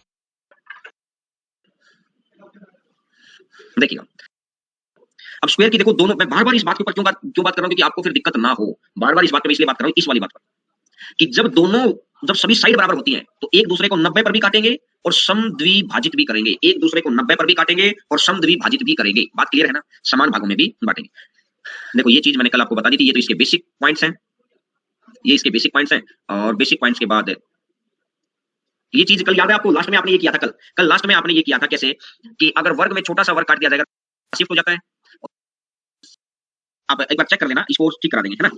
देखिए कुछ महत्वपूर्ण परिणाम, सम इंपोर्टेंट पॉइंट्स मतलब इसकी प्रॉपर्टी, विकर्ण वर्ग के क्षेत्रफल को दो बराबर भागों में बांटता है। ये बात मैंने आयत में भी बता दी थी, आयत की इसकी सेम ही रहेगी, आयत की और इसकी सेम ही रहेगी। थोड़ा थोड़ा दिखाई दे रहा होगा आपको स्लाइड, थोड़ा सा कि एरिया ऑफ एबीडी और एरिया ऑफ बीसीडी, ठीक है। चलिए नेक्स्ट, ये ऐसा कैसे होता है, 7वीं क्लास की चीज है, 8वीं क्लास की चीज है, 9वीं क्लास की चीज है, तो इसका मतलब है कि ये यहां मैंने देख लिया कि ये बेसिक प्रॉपर्टी साइड से यानी सिमिलरिटी के थ्रू ऐसा होता है, लेकिन आपके काम की बात नहीं है। अब एक बच्चा इसमें घुसेगा, कैसे हुआ, अरे भैया वहां पर आपको लिखने के लिए सीट नहीं मिलेगी, वहां पे कंप्यूटर मिल रहा है, क्लिक करना है, ए आएगा बी आएगा सी आएगा, तो वहां याद की भी चीज काम आएगी, वहां पर गुठलियां नहीं गिननी है, आम खाने हैं, ठीक है। देखिएगा वर्ग में दोनों विकर्ण क्षेत्रफल को बराबर भागों में, अब एक विकर्ण दो बराबर भागों में बांटता है, दो विकर्ण चार बराबर भागों में बांटेंगे। अब कोई किसी बच्चे के मन में चला जाएगा सच है, एक विकर्ण दो विकर्ण तीन विकर्ण हो ही नहीं सकते। मैं पॉलीगन अभी पढ़ाऊंगा, पॉलीगन के अंदर आपको बताऊंगा कि किसी फिगर के अंदर विकर्ण यानी डायगोनल की संख्या बराबर होती है, बराबर इन द सेंस वो वर्टेक्स पर डिपेंड करती है। किसी भी फिगर के अंदर डायगोनल क्या चीज है, डायगोनल क्या चीज है, डायरेक्ट फ्लाइट। डायगोनल क्या चीज है, डायरेक्ट फ्लाइट। क्या बोला मैंने, डायरेक्ट फ्लाइट। देखो मैं एक बार लिख लेता हूं, ये पॉइंट ए है, ये पॉइंट बी है, ये पॉइंट सी है, ये पॉइंट डी है। डायरेक्ट फ्लाइट, डायरेक्ट फ्लाइट क्या बोलती है, ए से बी, ए से बी डायरेक्ट फ्लाइट है, ए से डी भी डायरेक्ट फ्लाइट है, ए से खुद के ऊपर भी डायरेक्ट फ्लाइट है, एक जगह डायरेक्ट फ्लाइट है, दूसरी जगह डायरेक्ट फ्लाइट है, खुद ये खड़ा है, तीन जगह डायरेक्ट फ्लाइट है, तो इसका मतलब ये चौथी जगह रह गई बस, ये सी, ठीक है, चौथी जगह रहेगी। अब अगर बी से देखो, बी से खुद के ऊपर भी खड़ा है, ये तो बी से ए पर है, ये बी से सी पर भी है, यानी एक खुद का, एक ये दो, ये तीन जगह डायरेक्ट फ्लाइट होगी, तो ये कितना चौथी जगह चला गया। तो इसका फॉर्मूला क्या होता है, n into n minus 3 divide by 2। देखो n क्या है, भुजा लगा लो, वर्टेक्स लगा लो, जितने वर्टेक्स होंगे उतनी भुजा होंगी। अब 4 वर्टेक्स है सर, ये 3 माइनस क्यों किया, देखो जितनी लाइन कितनी खींचनी है, ए से ए तक लाइन नहीं खींचनी, खुद भी हट गया, ए से बी तक भी नहीं खींचनी, ऑलरेडी खींची हुई है, और ए से डी तक भी नहीं खींचनी, यानी किसी एक पॉइंट से 3 जगह लाइन नहीं खींची जाएंगी, खुद से खुद तक, ए से बी तक, ए से सी तक, 3 पॉइंट को हटा देना, 3 के अलावा जितने भी बच गए, 3 के अलावा या तो फिर एक ही बच गया। देखो अगर मैं आपको यहां बता दूं, क्योंकि ये छोटा सा पॉइंट है, साथ साथ ही क्लियर हो जाएगा। जैसे मैंने माना कि ये लो, ये लीजिए, अब A B C D E 5 point है, अगर पॉइंट 5 है तो डायगोनल जरा 5n into n minus 3 by 2, तो डायगोनल कितने आ गए, 5 आ गए। देखो इस हिसाब से तो डायगोनल 5 आ गए, इस हिसाब से डायगोनल 5 आ गए। अब मैं चेक करता हूं डायगोनल कितने हैं, देखिए मैं आपके सामने प्रूफ करवाता हूं। अब डायरेक्ट फ्लाइट चेक करो, डायरेक्ट फ्लाइट चेक करो, देखो यहां से देखो ए बी सी, ये डी और ये ई, यहां से चेक करते हैं, ए से बी तक भी है, ए से सी तक भी, ये खुद भी हट गया, बी भी हट गया, ई भी हट गया, 3 हट गए ना, हमेशा 3 हटेंगे, हमें हर जगह से 3 पॉइंट हटेंगे। देखो एक ये आ गया और एक ये आ गया। अब सब नीचे 2 से भाग क्यों दिया था आपने भाई, n into n minus 3 by 2, नीचे 2 से भाग क्यों दिया था भैया, 2 से भाग इसलिए दिया था, ए से सी तक खींच लिया तो दोबारा सी से ए थोड़ी खींचना है, बात तो बराबर, ये लाइन तो खींची गई तो इसलिए आधी जगह से खींचना है, ऐसा इसलिए भाग दिया था। देखो अब अगर मैं बात करता हूं यहां से, ए से सी आ गया, ए से डी आ गया। अब देखो बी से देखो, 2 बाई बी से ये भी कट गया, बी से ये भी कट गया, तो बी से सी ई चला गया और बी से डी चला गया। यहां तक भी बात क्लियर हो गई। अब देखो सी से ये भी कट गया, सी से ये भी कट गया, तो सी से ए तक तो डायरेक्ट फ्लाइट है, सी से डी तक डायरेक्ट फ्लाइट है, सी से ई ले लो। अब हर पॉइंट से डायरेक्ट कनेक्ट है, हर पॉइंट अब ना डी चेक करने की जरूरत पड़ी ना ई, क्योंकि डी हर जगह कनेक्ट है। देख लो डी से ए पे जाना है, डी से ई पे जाना है, डी से बी पे जाना है, डी से सी पे जाना, सीधा रूट है। तो आपने देखा कितनी लाइनें निकली हुई है, 1 2 ठीक है 3 ठीक है 4 और ये 5 लाइनें निकली है। तो डायगोनल आप इस हिसाब से बना सकते हैं। तो अभी वो पॉलीगन के अंदर देखेंगे डायगोनल वाले सारे पॉइंट, इसलिए मैं इसको हटा देता हूं एक बार के लिए। तो देखिएगा अब वापस अपने पॉइंट पर लौटते हैं कि ये वर्ग इसको 2 बराबर एरिया में बांटेगा, वर्ग 2 मतलब 2 और 2 से 4। वर्ग के दोनों विकर्ण की लंबाइयां बराबर होती हैं, वर्ग के दोनों विकर्णों की लंबाइयां बराबर हैं और दोनों विकर्ण एक दूसरे को 90 डिग्री पर कट करते हैं। जब दोनों साइड, जब चारों साइड बराबर होती हैं तो ये मिड पॉइंट पर भी कट करेंगे, ये 90 डिग्री पर भी कट करेंगे, ये एंगल बाइसेक्टर भी बनेंगे, ये एंगल बाइसेक्टर भी बनेंगे, एंगल बाइसेक्टर भी बनेंगे। ठीक है, चलिएगा। दोनों विकर्ण एक दूसरे को समद्विभाजित करते हैं, मतलब समान भागों में बांटते हैं, ये भी छोटी सी बात थी। वर्ग के विकर्ण कौन समद्विभाजित करते हैं? वर्ग के विकर्ण कौन समद्विभाजित करते हैं? कौन समद्विभाजित करते हैं वर्ग के विकर्ण? वर्ग के अंदर अगर कोई पॉइंट ओ है, अगर ये स्क्वायर के अंदर कोई पॉइंट ओ है, तो ये आपको पता है लेंथ लेंथ के साथ था, ब्रेड्थ आमने सामने वाले, आमने सामने वाले, तो लेंथ लेंथ के साथ था, ब्रेड्थ ब्रेड्थ के साथ था। a1 a3 आ गया, a2 a4 आ गया, a2 a4 आ गया, a1 a3 आ गया। बोलो बात क्लियर है? अगर वर्ग के अंदर कोई पॉइंट है तो डायगोनल, डायगोनल वाला पॉइंट याद करो। ये थोड़ा सा ब्लैक करने में ब्लैक नहीं हो पाया अभी, कल तक मैं इसको ब्लैक करवा दूंगा मैं, लेकिन आपको याद है ना कि o a square plus o c square, सारी पीडीएफ अपलोड कर देंगे, घबराओ मत। ओ ए स्क्वायर प्लस ओ सी स्क्वायर, और ये ओ बी स्क्वायर और ओ डी स्क्वायर। बोलो बात क्लियर हो गई यहां तक भी? अब अगर ये हुआ कैसे, इसके पीछे सर हुआ कैसे? भाई साहब वो जो 8वीं क्लास की चीज, मैं तो आपको ये बोलूंगा ऐसा नहीं पढ़ते, लेकिन फिर भी आपको ऐसा लगता है कि नहीं सर हमको पढ़ना है, पढ़ना है, तो ये आपकी पीडीएफ में अपलोड रहेगा, जिसके अंदर आपको सब कुछ समझ में आएगा कि राइट एंगल ट्रायंगल होती है, राइट एंगल ट्रायंगल में पाइथागोरस थ्योरम लगती है, पाइथागोरस थ्योरम के अंदर चीजें आपको ऐसे करनी है। ठीक है, पाइथागोरस थ्योरम के अंदर आपको चीजें ऐसी करनी है। 1 मिनट रुकना। Square in square ABCD P is not mid point of side DC, DC का मध्य बिंदु नहीं है, तब भी क्या होगा? तब भी ये एरिया आधा ही होगा। ये आयत में भी तो बताया था, याद है क्या भाई साहब? याद है तो हाँ भरो यार, अगर याद है तो आप हाँ भरिए कि हाँ सर याद है। अगर ये मिड पॉइंट नहीं है, 1 मिनट, ये रहा, देखो एम अगर मिड पॉइंट है तब भी कोई दिक्कत नहीं है, और एम अगर मिड पॉइंट नहीं है तब भी कोई समस्या नहीं है। मिड पॉइंट पे तो वैसे ही प्रॉब्लम नहीं होनी थी, मिड पॉइंट नहीं है तब भी कोई प्रॉब्लम नहीं है, तो आंसर आपका कितना बन जाएगा? आंसर आपका आ जाएगा ये। ठीक है, चलिए वापस उसी जगह पर आते हैं,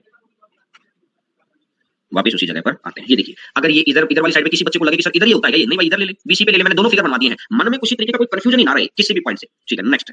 अब देखो यार, ये बहुत ही आसान चीज है और चीजें मुझे आपको समझानी है बहुत आराम से। ठीक है, मैं एक बार देख लेता हूं क्या क्या चीजें हैं अपने पास।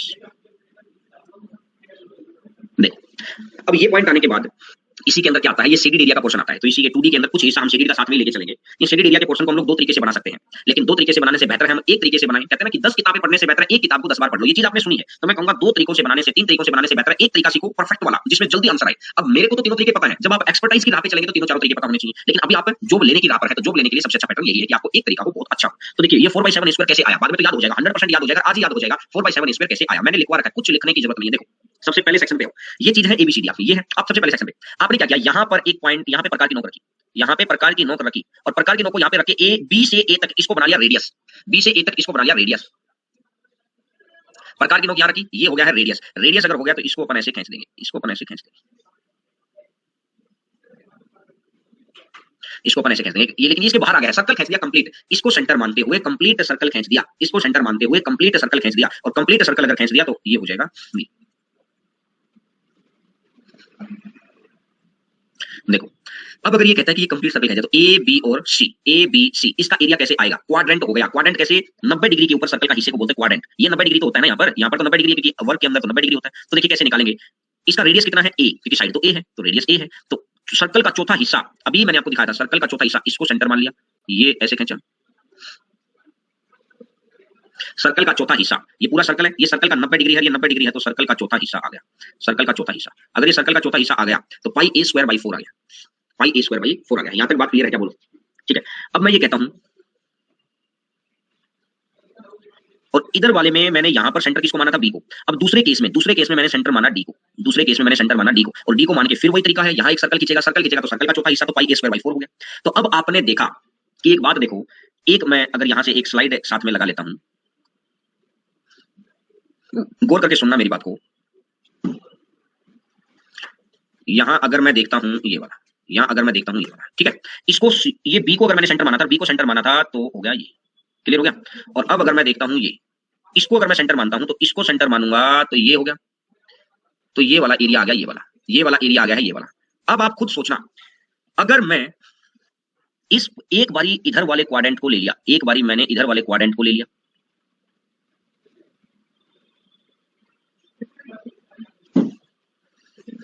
एक बारी मैंने इधर वाले क्वाड्रेंट को ले लिया, अब दूसरी बारी मैंने क्या किया है, दूसरी बारी मैंने इधर वाले क्वाड्रेंट को ले लिया। अगर मैं इन दोनों क्वाड्रेंट को मिला दूं और उसमें से अगर मैं दोनों क्वाड्रेंट को मिला दूंगा तो ये हो जाएगा, एक क्वाड्रेंट तो हो गया है ये वाला, और मैं एक क्वाड्रेंट को मिला दूंगा ये वाला।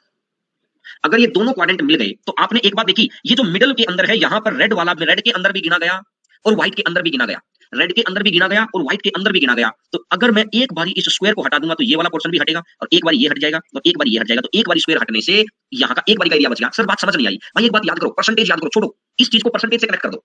परसेंटेज में आपको याद है वो वाली टाइप कि 20% दोनों पीते हैं, यहाँ टोटल 42% है तो यहाँ 22 बचे, यहाँ टोटल 34% है, तो यहाँ 14 बच गए। याद आ गया भाई, कॉफी पीने वालों की संख्या है 42%, चाय पीने वालों की संख्या है 34%, और दोनों पीने वालों की, बोथ पीने वालों की संख्या है 20%। तो ये तो आपको फिगर से करते थे, लेकिन अगर आपको याद हो तो आपको वो वाला तरीका याद है, एन ऑफ ए प्लस में एन ऑफ बी माइनस में N of A intersection B. बोलो याद है क्या? बोलो याद है? एन ए एन बी और एन ए इंटरसेक्शन बी, बोलो याद है क्या ये वाली चीज? तो यही चीज का यहाँ पर आप इसने यूज किया है, यही चीज का आप इसने यूज कर दिया यहाँ पर। क्या कि भाई साहब, एक बारी पहले क्वाड्रेंट को जोड़ दो, दूसरी बारी दूसरे क्वाड्रेंट को जोड़ दो, दोनों क्वाड्रेंट को जोड़कर स्क्वायर को घटा दो। इस स्क्वायर को घटा देंगे तो ये अंदर का एरिया आ जाएगा। दोनों क्वाड्रेंट को जोड़कर अगर स्क्वायर को घटा देंगे तो दोनों क्वाड्रेंट जोड़ दिए पाई ए स्क्वायर बाई 4, और ये भी जोड़ दिया पाई ए स्क्वायर बाई 4, और में से स्क्वायर घटा दो, और यहां से अगर स्क्वायर घटा दिया तो आपका आंसर आ गया है 4/7 ए स्क्वायर। तो जब भी एक पत्ता बने, जब भी एक पत्ता, इसको बोलेंगे लीफ। आगे मैं कभी टर्मिनोलॉजी यूज करूंगा तो मैं क्या बोलूंगा? लीफ। जब भी एक लीफ बनेगा तो हमेशा ध्यान रखिए आपको करना क्या है, उस लीफ के अंदर आपको ये करना है क्या, उस लीफ के अंदर आपको यहां से चीजों को इस पैटर्न पर, एक क्वाड्रेंट दूसरा क्वाड्रेंट में से एरिया घटा दो। अब किसी बच्चे को लगेगा कि सर बात समझ नहीं आ रही मुझे अभी भी कि ये कैसे आया। अगर इसके आगे भी दिक्कत आ रही है तो समझो मेरी बात को। मैं क्या करता हूं, ए स्क्वायर को मैं बाहर ले लेता हूं, तो ये हो गया 22/7 और नीचे आ गया 4। अब मैंने देखा 2 से कटेगा 2 बार और 2 से कटेगा 11 बार, तो 11/7 माइनस आंसर आ जाएगा 4/7 ए स्क्वायर। बोलो बात क्लियर है तो? ठीक है, ये पता चल गया कि इसको थोड़ा सा और ब्रॉड करके लिखूं मैं? क्या ये पता चल गया कि इसको थोड़ा सा और ब्रॉड करके लिखूं? बता देना भाई, क्योंकि मैंने पाई को 22/7 लिया, नीचे 4। ये चीज रेक्टेंगल के अंदर, ये वाली बात बाद में। अब ये देखो, ये बीच में आपको दिखाई दे रहा होगा, ये ब्लैक करवा दूंगा मैं यहाँ पर। Point number 10, rectangle point number 10 मैं लिख लेता हूँ, रेक्टेंगल पॉइंट नंबर 10। देखो, अब उसने ये बोला कि या तो ये दे रखा हो ऊपर वाला फिगर, या फिगर दे रखा हो नीचे वाला, दोनों में से कोई भी फिगर दे रखा हो। या तो फिगर दे रखा हो ऊपर वाला, या फिगर दे रखा हो नीचे वाला, दोनों में से कोई भी फिगर दे रखा हो। या तो फिगर ऊपर वाला है या तो फिगर नीचे वाला है, दोनों में से अगर कोई भी फिगर है तो चतुर्थांश की त्रिज्या कितनी होती है? त्रिज्या है चतुर्थांश, वृत्त का चौथा हिस्सा, वृत्त का चौथा हिस्सा। तो ये भी वृत्त का चौथा हिस्सा है, ये भी वृत्त का चौथा हिस्सा, ये भी वृत्त का चौथा हिस्सा, ये भी वृत्त का चौथा हिस्सा है। तो अब देखो, इसकी त्रिज्या होती है a/2, तो छायांकित भाग का क्षेत्रफल। ये यहाँ पर कुछ लैंग्वेज गड़बड़ा गई है, एरिया ऑफ शेडेड पोर्शन आएगा, इसको मैं सही करा दूंगा, एरिया ऑफ शेडेड पोर्शन। तो ये आएगा 3/14 ए स्क्वायर। सर कैसे आया? देखो मैं आपको समझाता हूँ, घबराने वाली बात नहीं है, मैं आपको समझाता हूँ। हर चीज क्लियर कर लो यहीं पर, ताकि आगे क्वेश्चंस में तो खेलना शुरू करें, आगे क्वेश्चंस में तो अपन खेलना शुरू करें। देखो बात क्या होता है,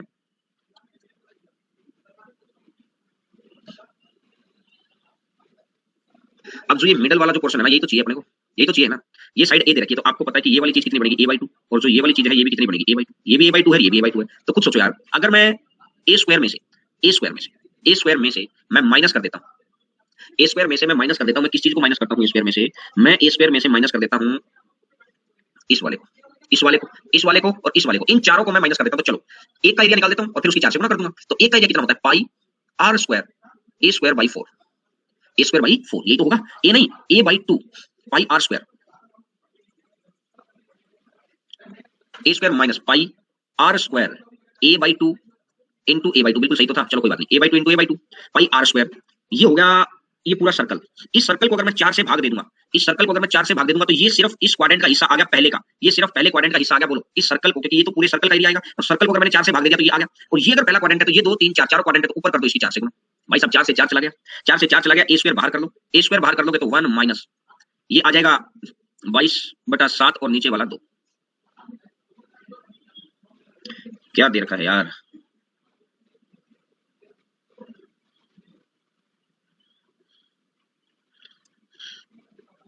अगर मैं स्क्वायर के 1 मिनट रुकना यार, मुझे थोड़ा सोचने दो। अगर मैं स्क्वायर के एरिया में से अगर मैं चारों इसका एरिया माइनस कर देता हूं, तो स्क्वायर का एरिया है ए स्क्वायर, में से मैंने माइनस करना है क्या? इस क्वाड्रेंट का एरिया। इस क्वाड्रेंट का एरिया कितना बनेगा? Pi R square by 4, pi R square, R कितना है? a/2, आर कितना है? a/2 by 4, pi R square by 4। ये एक क्वाड्रेंट का एरिया, ये एक क्वाड्रेंट का एरिया आ गया। पाई आर है a/2, तो a/2 और a/2, और इसको अगर मैं 4 से भाग दे दूंगा,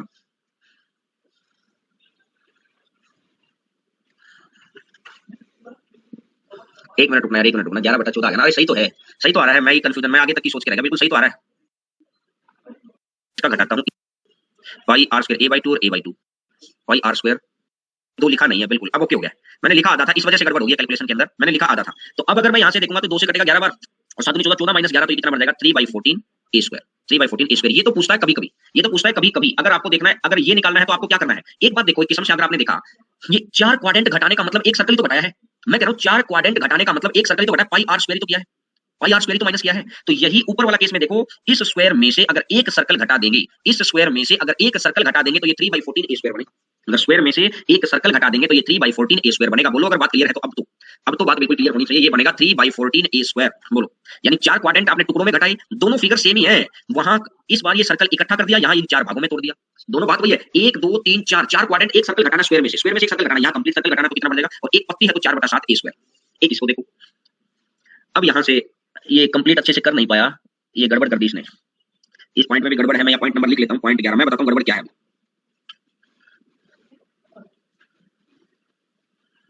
ये इसको मैं आपको, क्योंकि इस पॉइंट के अंदर आ गया गड़बड़, इस पॉइंट के अंदर गड़बड़ क्या आ गया, हकीकत में ये पॉइंट ऐसे आना चाहिए था, हकीकत में ये पॉइंट ऐसे आना चाहिए था। ये स्क्वायर, स्क्वायर में से सेमी सर्कल यहां हटा दो और स्क्वायर में से सेमी सर्कल यहां हटा दो। तो अब जो ये हिस्सा बच गया ना, ये वाला, जो ये वाला हिस्सा है, जो ये वाला हिस्सा है, मैं इसको ऐसा करता हूं, ये ब्लैक हो नहीं सकता, नहीं तो मुझे उसको ब्लैक करना था, कोई बात नहीं, तो मैंने साइड में बना दिया ना, फिगर में इसको सही करवा लूंगा। जो ये वाला हिस्सा है ना, इस व्हाइट वाले हिस्से का एरिया बताना है, इस व्हाइट वाले हिस्से का एरिया बताना है। बात समझ में आ गई? इस व्हाइट वाले हिस्से का एरिया। लेकिन फिर वही बात है भाई, एक सेमी सर्कल ऊपर है, एक सेमी सर्कल नीचे है। अगर एक सेमी सर्कल ऊपर, एक सेमी सर्कल नीचे, दो सेमी सर्कल है तो एक सर्कल हो गया। अगर स्क्वायर में से एक सर्कल घटेगा, अगर स्क्वायर में से एक सर्कल घटेगा तो ये 3/14 बनेगा कि नहीं बनेगा, बस मुझे ये बता दो। ये चीज अभी आपको बताई थी कि अगर स्क्वायर में से एक सर्कल घटेगा तो स्क्वायर में से एक सर्कल घटा है 3/14, स्क्वायर में से एक सर्कल घटा है 3/14, स्क्वायर में से एक सर्कल घटा है 3/14, स्क्वायर में से एक सर्कल घटा है तो ये भी 3/14 याद हो जाएगा। एक पत्ता 4/7 ए स्क्वायर, और यहां पर है ये आ गया स्क्वायर में से एक सर्कल घट गया। बोलो बात क्लियर हो गई? नेक्स्ट नंबर बात पर, अभी इससे आगे की बात पे तो चलते ही नहीं, ये कैसे कर रहा है, इसको हटा दो। मैंने देखा find the area of a shaded portion, इस वाले हिस्से को मैं आपके सामने ध्यान से देखना बात है एक बार, क्योंकि मैं इससे अगला पोर्शन दिखाऊंगा तो आप सभी बच्चों को समझ में आ जाएगी सारी कहानी। लेकिन अभी मैं चाहता हूं कि आप विजुअलाइज करो, जितना विजुअलाइजेशन करेंगे उतना बड़ा बेनिफिट रहेगा।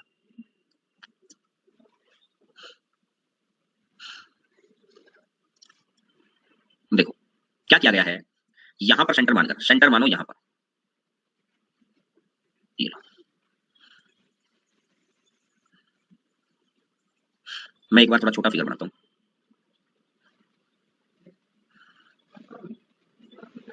मैंने सेंटर माना यहां पर और ये कर दिया। अगली बारी मैंने सेंटर माना यहां पर और ये कर दिया, एक सर्कल कंप्लीट हो गया। अगली बारी मैंने सेंटर माना यहां पर और ये कट कर दिया, ये, और अगली बारी मैंने सेंटर माना यहां पर और ये कट कर दिया। क्या आप समझ में आया? थोड़ा सा हैंडमेड फिगर है तो देखो आप इधर बना कैसे है, आपको ये समझ में आया बना कैसे है? बस ये देखो, बाकी इधर देख लो कि ये तो एग्जिटिव फिगर बना। तो मैंने एक बात देखी कि अगर ये पूरा ए है, मेरे को देखना मेरी तरफ, अगर ये पूरा ए है तो ये आधा जो बनेगा, अगर मैं ये कर दूं, ये वाला आधा, ये जो व्हाइट वाला कलर कर दिया, ये तो क्या ये यहां से ये, यहां से ये, यहां से ये बनेगा? क्या ये a/2 बनेगा? क्या ये a/2 बनेगा? बोलो, क्या ये a/2 बनेगा भाई? बोलो अगर बात क्लियर करो, क्या ये a/2 बन गया? और अगर ये a/2 बन गया है तो एक पत्ते का क्षेत्रफल, ये स्क्वायर तो है, ये भी a/2 है, ये भी a/2 है, a/2 है, एक पत्ते का क्षेत्रफल कितना होता है? 4/7 इंटू जिस स्क्वायर के अंदर पत्ता बना है, पत्ता किसके अंदर बना है? a/2 के अंदर, तो ये a/2 इंटू में a/2। बोलो, क्योंकि जिस स्क्वायर के अंदर पत्ता बना, स्क्वायर की छोटे स्क्वायर की साइड कितनी मान ली मैंने? a/2, छोटे स्क्वायर की साइड मैंने मान ली ना a/2, कर्सर को देखो यहां से यहां और यहां से यहां, बोलो 4/7 a स्क्वायर। क्लियर है? अगर 4/7 स्क्वायर है, ये एक पत्ता है, और ऐसे ऐसे कितने पत्ते हैं? ऐसे ऐसे 4 पत्ते हैं, तो 4 से 4 कट जाएगा, तो यहां से फिर आ गया है 4/7 स्क्वायर, यहां से फिर आ गया है 4/7 स्क्वायर। बोलो अगर बात क्लियर है तो, बात बिल्कुल अच्छे से क्लियर होनी चाहिए। फिर आ गया है 4/7 स्क्वायर। ठीक है भाई, चलिए नेक्स्ट नंबर बात पर, यही बात को मैंने लिखा है, देखो अब यहां बिल्कुल अच्छे से क्लियर आएगा। एक पत्ता कितना? ये a/2 है, ये a/2 है। अगर ये a/2 है तो 4/7 साइड का स्क्वायर कितना है? 4/7 साइड स्क्वायर है, a/2 का स्क्वायर, a²/4। ऐसे ऐसे कितने पत्ते हैं? ऐसे ऐसे 4 पत्ते हैं, और ऐसे ऐसे अगर 4 पत्ते हैं तो गुना में कर दिया 4 तो बन जाएगा 4/7 a स्क्वायर। बोलो बात क्लियर है? तो बात क्लियर है? ये तो अभी ये क्वेश्चन, ये भी क्वेश्चन कुछ 13 नंबर पॉइंट नहीं है, ये क्वेश्चन आ गया है। यदि वर्ग की भुजा को x गुना बना जाए तो वर्ग का क्षेत्रफल है तो वृत्त का वृत्त क्या होगा? ये तो बात की बात है। अब देखो, अब मैं आपको एक चीज और, एक फाइल और लगा देता हूं मैं आपके सामने, एक फाइल और लगा देता हूं मैं आपके सामने।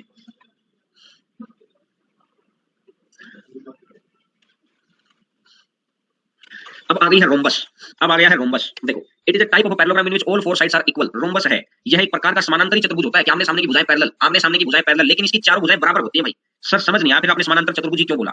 भाई साहब समानांतर चतुर्भुज क्यों बोला? आप फिर भूल गए, लेकिन भूलने दूंगा थोड़ी। समानांतर चतुर्भुज के ही 3 हिस्से होते हैं, आयत, वर्ग, समचतुर्भुज। आमने सामने की भुजाएं पैरेलल हो तो इसी को बोलते हैं पैरेललोग्राम। आमने सामने की भुजा इक्वल हो, इसको बोलते हैं पैरेललोग्राम। पैरेललोग्राम की 2 प्रॉपर्टी है, भुजा बराबर हो आमने सामने वाली, और पैरेलल हो। तो आयत के अंदर भी तो क्या होता है? लेंथ के बराबर पैरेलल होती है और बराबर होती है, ब्रेड्थ के बराबर होती है और पैरेलल होती है। यही चीज आपको दूसरे केस में भी आती है, वर्ग के बराबर होता है और समचतुर्भुज। देखिए बात समझ में आई? चलिए अब मैं देखता हूं,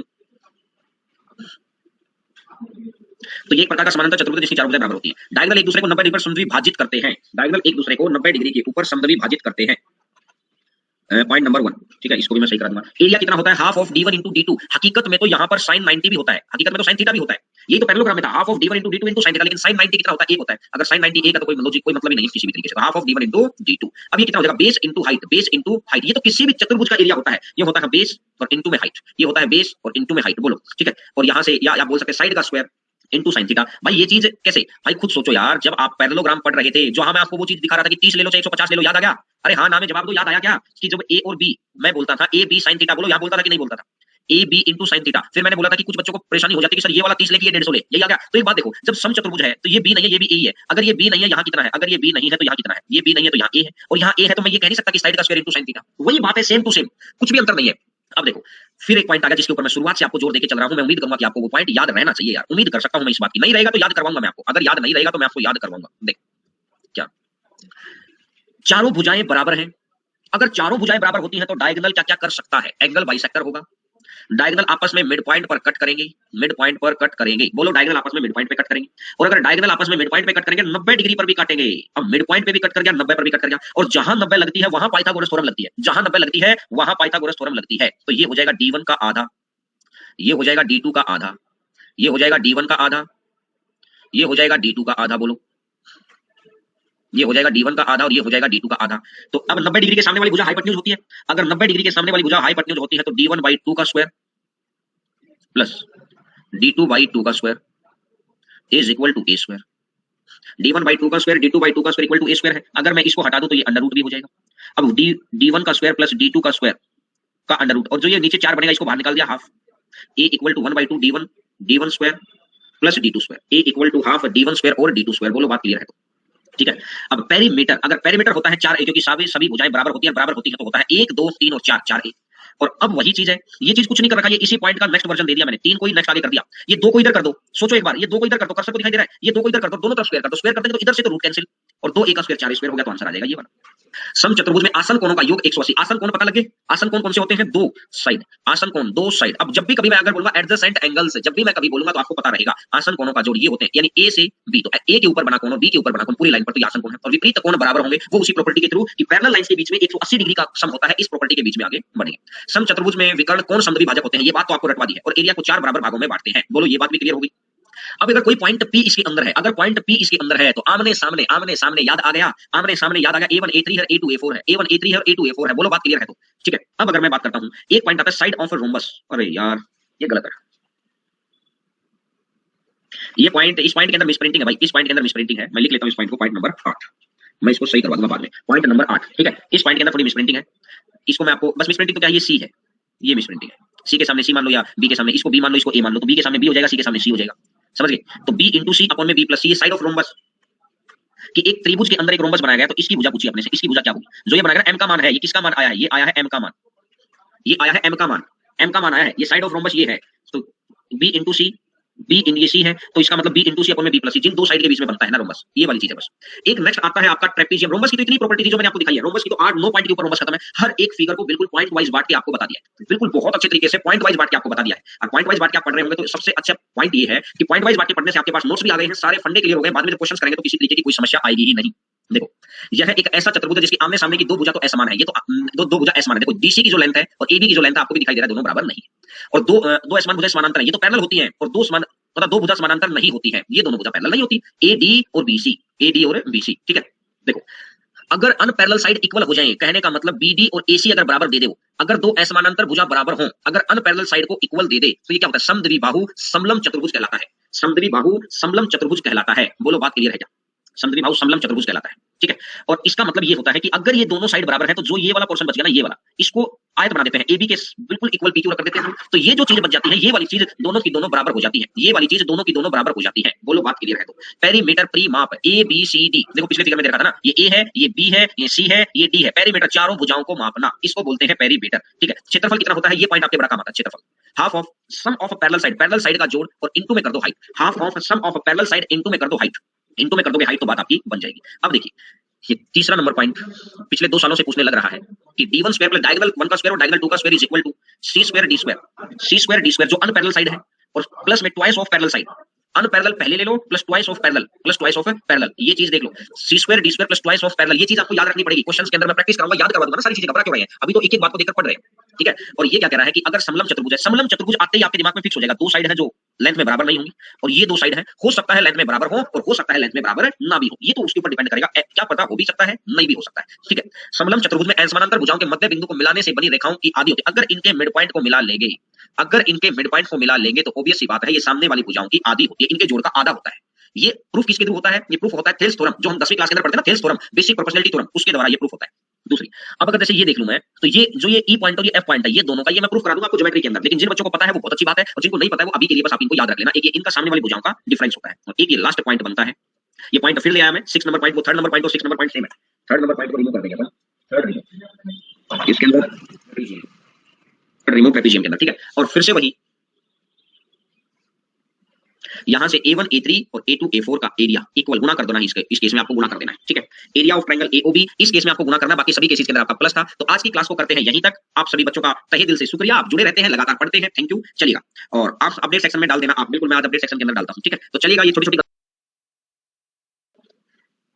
सीजीएल का फॉर्म आएगा तब पता चलेगा भाई वो किस हिसाब के नोटिफिकेशन डालते हैं, नोटिफिकेशन पे ही पता चलता है। अभी वो चीज दूर है, अभी रुको उस चीज को, लेकिन अभी पहले ये चीज पढ़ो, यहाँ से तैयारी करो। फॉर्म डालने का फायदा भी तो तभी है, वो तो वहां पता चल जाएगा यार। अभी नहीं डाल पाओगे तो 6 महीने बाद डाल दोगे सीईटी के लिए। फॉर्म तो डालोगे, ऐसा तो नहीं है ना कि फॉर्म नहीं डालोगे। तो इतना टेंशन ना लिया करो कि इस बार ही डलेगा क्या। टेंशन तब होती है जब ओवरेज हो जाता है कोई। आप ओवरेज थोड़ी है, आप तो स्टार्टिंग स्टेज पर है। अगर आप अभी नहीं डाल पाएंगे तो 6 महीने बाद जो फॉर्म निकलेगा उसमें डाल देना बस। तैयारी तो करो, लेकिन अच्छी तैयारी के लिए 7-8 महीने लगते हैं, उस चीज को हटा देते हैं। यहाँ से आ जाइएगा समानांतर चतुर्भुज की आसन भुजाएं। आसन भुजाएं कौन सी होती हैं? जो आजू बाजू वाली जो भुजाएं होती हैं, इनको बोलते हैं आसन भुजाएं। समानांतर चतुर्भुज की आसन भुजाएं 30 और 40 है। ये मैं मानता हूं ये 40 हो गई और ये हो गई है 30। यदि इनमें सबसे बड़ी भुजा के बीच की दूरी 18 है, अगर ये 40 है ये भी 40 है, इनकी भुजा के बीच की दूरी, ये दूरी हो गई 18, इन दोनों के बीच की दूरी 18 है, तो सबसे छोटी भुजा के बीच की लंबवत दूरी, परपेंडिकुलर डिस्टेंस, लंबवत दूरी जब भी निकालनी है हमेशा एरिया के थ्रू निकलती है भाई साहब। कैसे?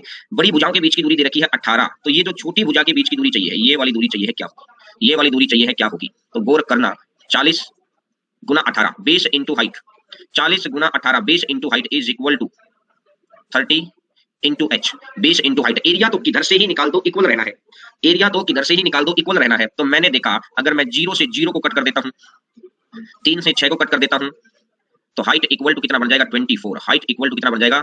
24। आंसर आ जाएगा 24। हाइट इक्वल टू 24 आ जाएगा। बोलो बात अगर समझ में आई तो। जब भी हाइट का काम होगा तो हमेशा एक बात का ध्यान रखिए कि एरिया के थ्रू ही निकलेगी हाइट। तो जब भी हाइट का काम होगा तो हाइट तो हमेशा एरिया के थ्रू निकलेगी, ये फिक्स है बात बिल्कुल, ठीक है। चलिए सेकंड नंबर बात पर आगे बढ़ते हैं। समानांतर चतुर्भुज की आसन भुजाओं का अनुपात 8-9। आसन भुजाएं होती हैं जो आसपास वाली भुजाएं होती हैं, आसपास ये वाली दोनों भुजा, यानी या इसको भी मैं कह सकता हूं, ये तो आमने सामने हो गया, ये आसपास वाली भुजाओं को बोलते हैं आसन भुजाएं, ठीक है।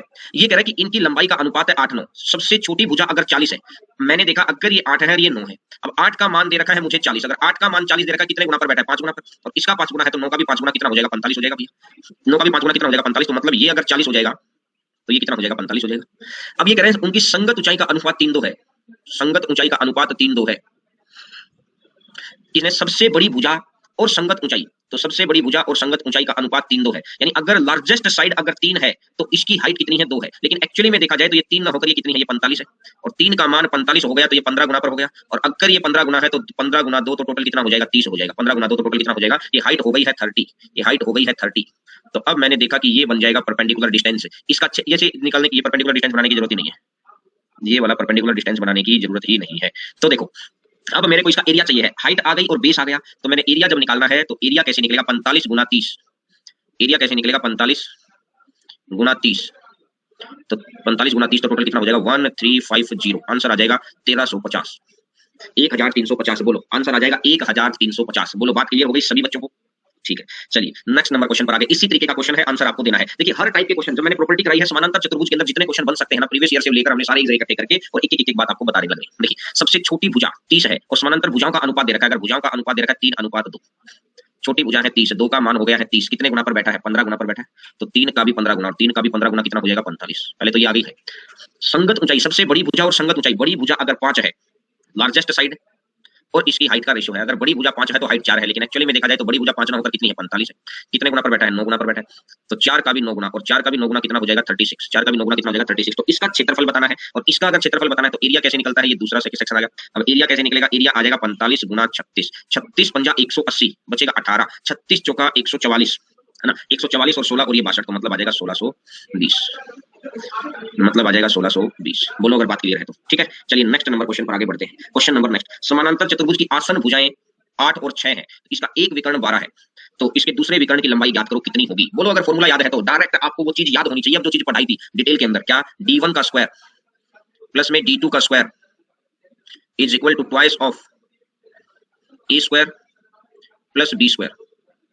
Twice of A square plus में B square, d1 square plus d2 square is equal to twice of A square plus में बी स्क्वायर। बोलो, पहला डायगोनल का स्क्वायर है 12 का स्क्वायर, 12 का स्क्वायर तो आ जाएगा 144 प्लस में डायगोनल 2 का square is equal to twice of A square 8 का स्क्वायर प्लस में 6 का स्क्वायर। और आपको पता है ट्रिपलेट 8 का स्क्वायर और 6 का स्क्वायर इक्वल टू 10 का स्क्वायर 48 64 और 3600 और 100 दूनी 200, तो डायगोनल 2 का square is equal to 200 minus में 144 और 200 माइनस अगर 144 आ गया तो डायगोनल 2 कितना बन जाएगा 56 और 56 का अंडर रूट, इसको और सोल्व कर सकते हैं तो आंसर मेरा कितना आ जाएगा 56 का अंडर रूट, आंसर आ जाएगा 56 से रूट। जिस बच्चे को ये फॉर्मूला याद था ना उसके लिए कहानी मुश्किल नहीं थी। अब जिसको ये फॉर्मूला ही नहीं याद रहेगा, और ये बात मैं आपको समझा के आ चुका हूं पैरेललोग्राम के अंदर, देखो सारी चीजें मैंने आपको थ्योरेटिकल पोर्शन में पूरा कर दिया। आप चाहे किसी एग्जाम में बैठ जाना, थ्योरेटिकल पोर्शन से उससे बाहर चीज नहीं है, एक एक पॉइंट लिखा हुआ है मैंने, एक एक पॉइंट, और इंग्लिश के अंदर हिंदी के अंदर सेपरेट सेक्शन बना के, क्योंकि पहले मैंने क्वेश्चन की डिटेल बनाई कि क्वेश्चन क्या पूछे, फिर क्वेश्चन को देख देख के पॉइंटों को लिखते चले गए, क्वेश्चन को देख देख के अच्छा ये क्वेश्चन तो इसके लिए मैं ये पॉइंट चाहिए, क्वेश्चन तो इसके लिए ये पॉइंट चाहिए, क्वेश्चन तो इसके लिए हमको ये पॉइंट चाहिए, तो क्वेश्चन को देख देख कर हम लोग लिखते चले गए। इससे क्या होगा कि वो परफेक्शन आ गया उस चीज में। देखिएगा, समलंब चतुर्भुज की समानांतर भुजाओं की लंबाई 18-24 है, इसका क्षेत्रफल 210 है, समानांतर भुजाओं के बीच की लंबवत दूरी क्या होगी? समलंब चतुर्भुज की समानांतर भुजाओं की लंबाई 18-24 है तथा इसका क्षेत्रफल 210 है, समानांतर भुजाओं के बीच की लंबवत दूरी क्या होगी? लंबवत दूरी क्या होगी? देखो, समानांतर ट्रेपीजियम आ गया है, ट्रेपीजियम, ये आ गया ट्रेपीजियम। अगर मैं ट्रेपीजियम की बात करता हूं तो इस ट्रेपीजियम का नाम याद आते ही आपको ये याद आ जाना चाहिए ट्रेपीजियम का, ठीक है। और ये अगर 18 है तो मैंने अपनी तरफ से इसको भी यहाँ 18 मान लिया, इसको भी इधर खींच दिया और इसको भी इधर खींच दिया, तो ये हो गया है 18। मतलब चलो इसको खींचने की जरूरत ही नहीं है, ये है 24, इसको खींचने की जरूरत ही नहीं थी, ये तो आगे की कहानी है। अब ये कह रहा है कि उसका क्षेत्रफल है, तो इसका क्षेत्रफल कितना होता है? Half of sum of parallel side 18 24 का जोड़ 42 इनटू में परपेंडिकुलर डिस्टेंस, परपेंडिकुलर डिस्टेंस कितना है h, बराबर कितना हो जाएगा 210, और 2 से कटूंगा तो कितना बन जाएगा 21, और 21 से काटूंगा तो कितना बढ़ जाएगा 10, तो h इक्वल टू कितना बढ़ जाएगा 10 सेंटीमीटर, h इक्वल टू कितना बढ़ जाएगा 10 सेंटीमीटर, h इक्वल टू आ जाएगा, यानी परपेंडिकुलर डिस्टेंस ये वाली दूरी उसने पूछी है, और ये वाली दूरी कितनी, सीधे सीधे फॉर्मूले बेस पैटर्न पे क्वेश्चन है, फिर इसके टेक्निकल क्वेश्चंस के ऊपर आएंगे भाई, क्योंकि मेनली तो टेक्निकल क्वेश्चन 3D में आते हैं, सीडी के अंदर आते हैं, इसके अंदर बहुत ज्यादा टेक्निसिटी नहीं है, बस इसकी एक बार अगर इसका थ्योरेटिकल क्वेश्चन क्लियर हो जाए ना तो टेक्निसिटी नहीं है इसके अंदर, तो 2D अंदर आसान से क्वेश्चन देखिए, आप देखेंगे तो 2D के क्वेश्चन बहुत बेसिक स्टैंडर्ड के पूछे जा रहे हैं आज के टाइम पर। समलंब चतुर्भुज का क्षेत्रफल देकर समानांतर भुजाओं के बीच की दूरी देकर समानांतर भुजाओं की लंबाई का अनुपात दे रखा है। तो देखो, अगर मेरे को जब क्षेत्रफल दे ही दिया तो और क्या चाहिए यार, सब कुछ तो प्राप्त हो गया। जब हमको क्षेत्रफल मिल गया तो half of sum of parallel side 4x 5x total कितना 9x, half of sum of parallel side into में perpendicular distance 20, half of sum of parallel side into perpendicular distance 20 is equal to कितना हो जाएगा 270, is equal to कितना 270, 2 से कटेगा 10 बार, 90 है, 90 से जाएगा 3 बार, तो यहां से कितना हो गया है x इक्वल टू कितना हो गया है 3 हो गया है, x इक्वल टू कितना हो गया है 3 हो गया है।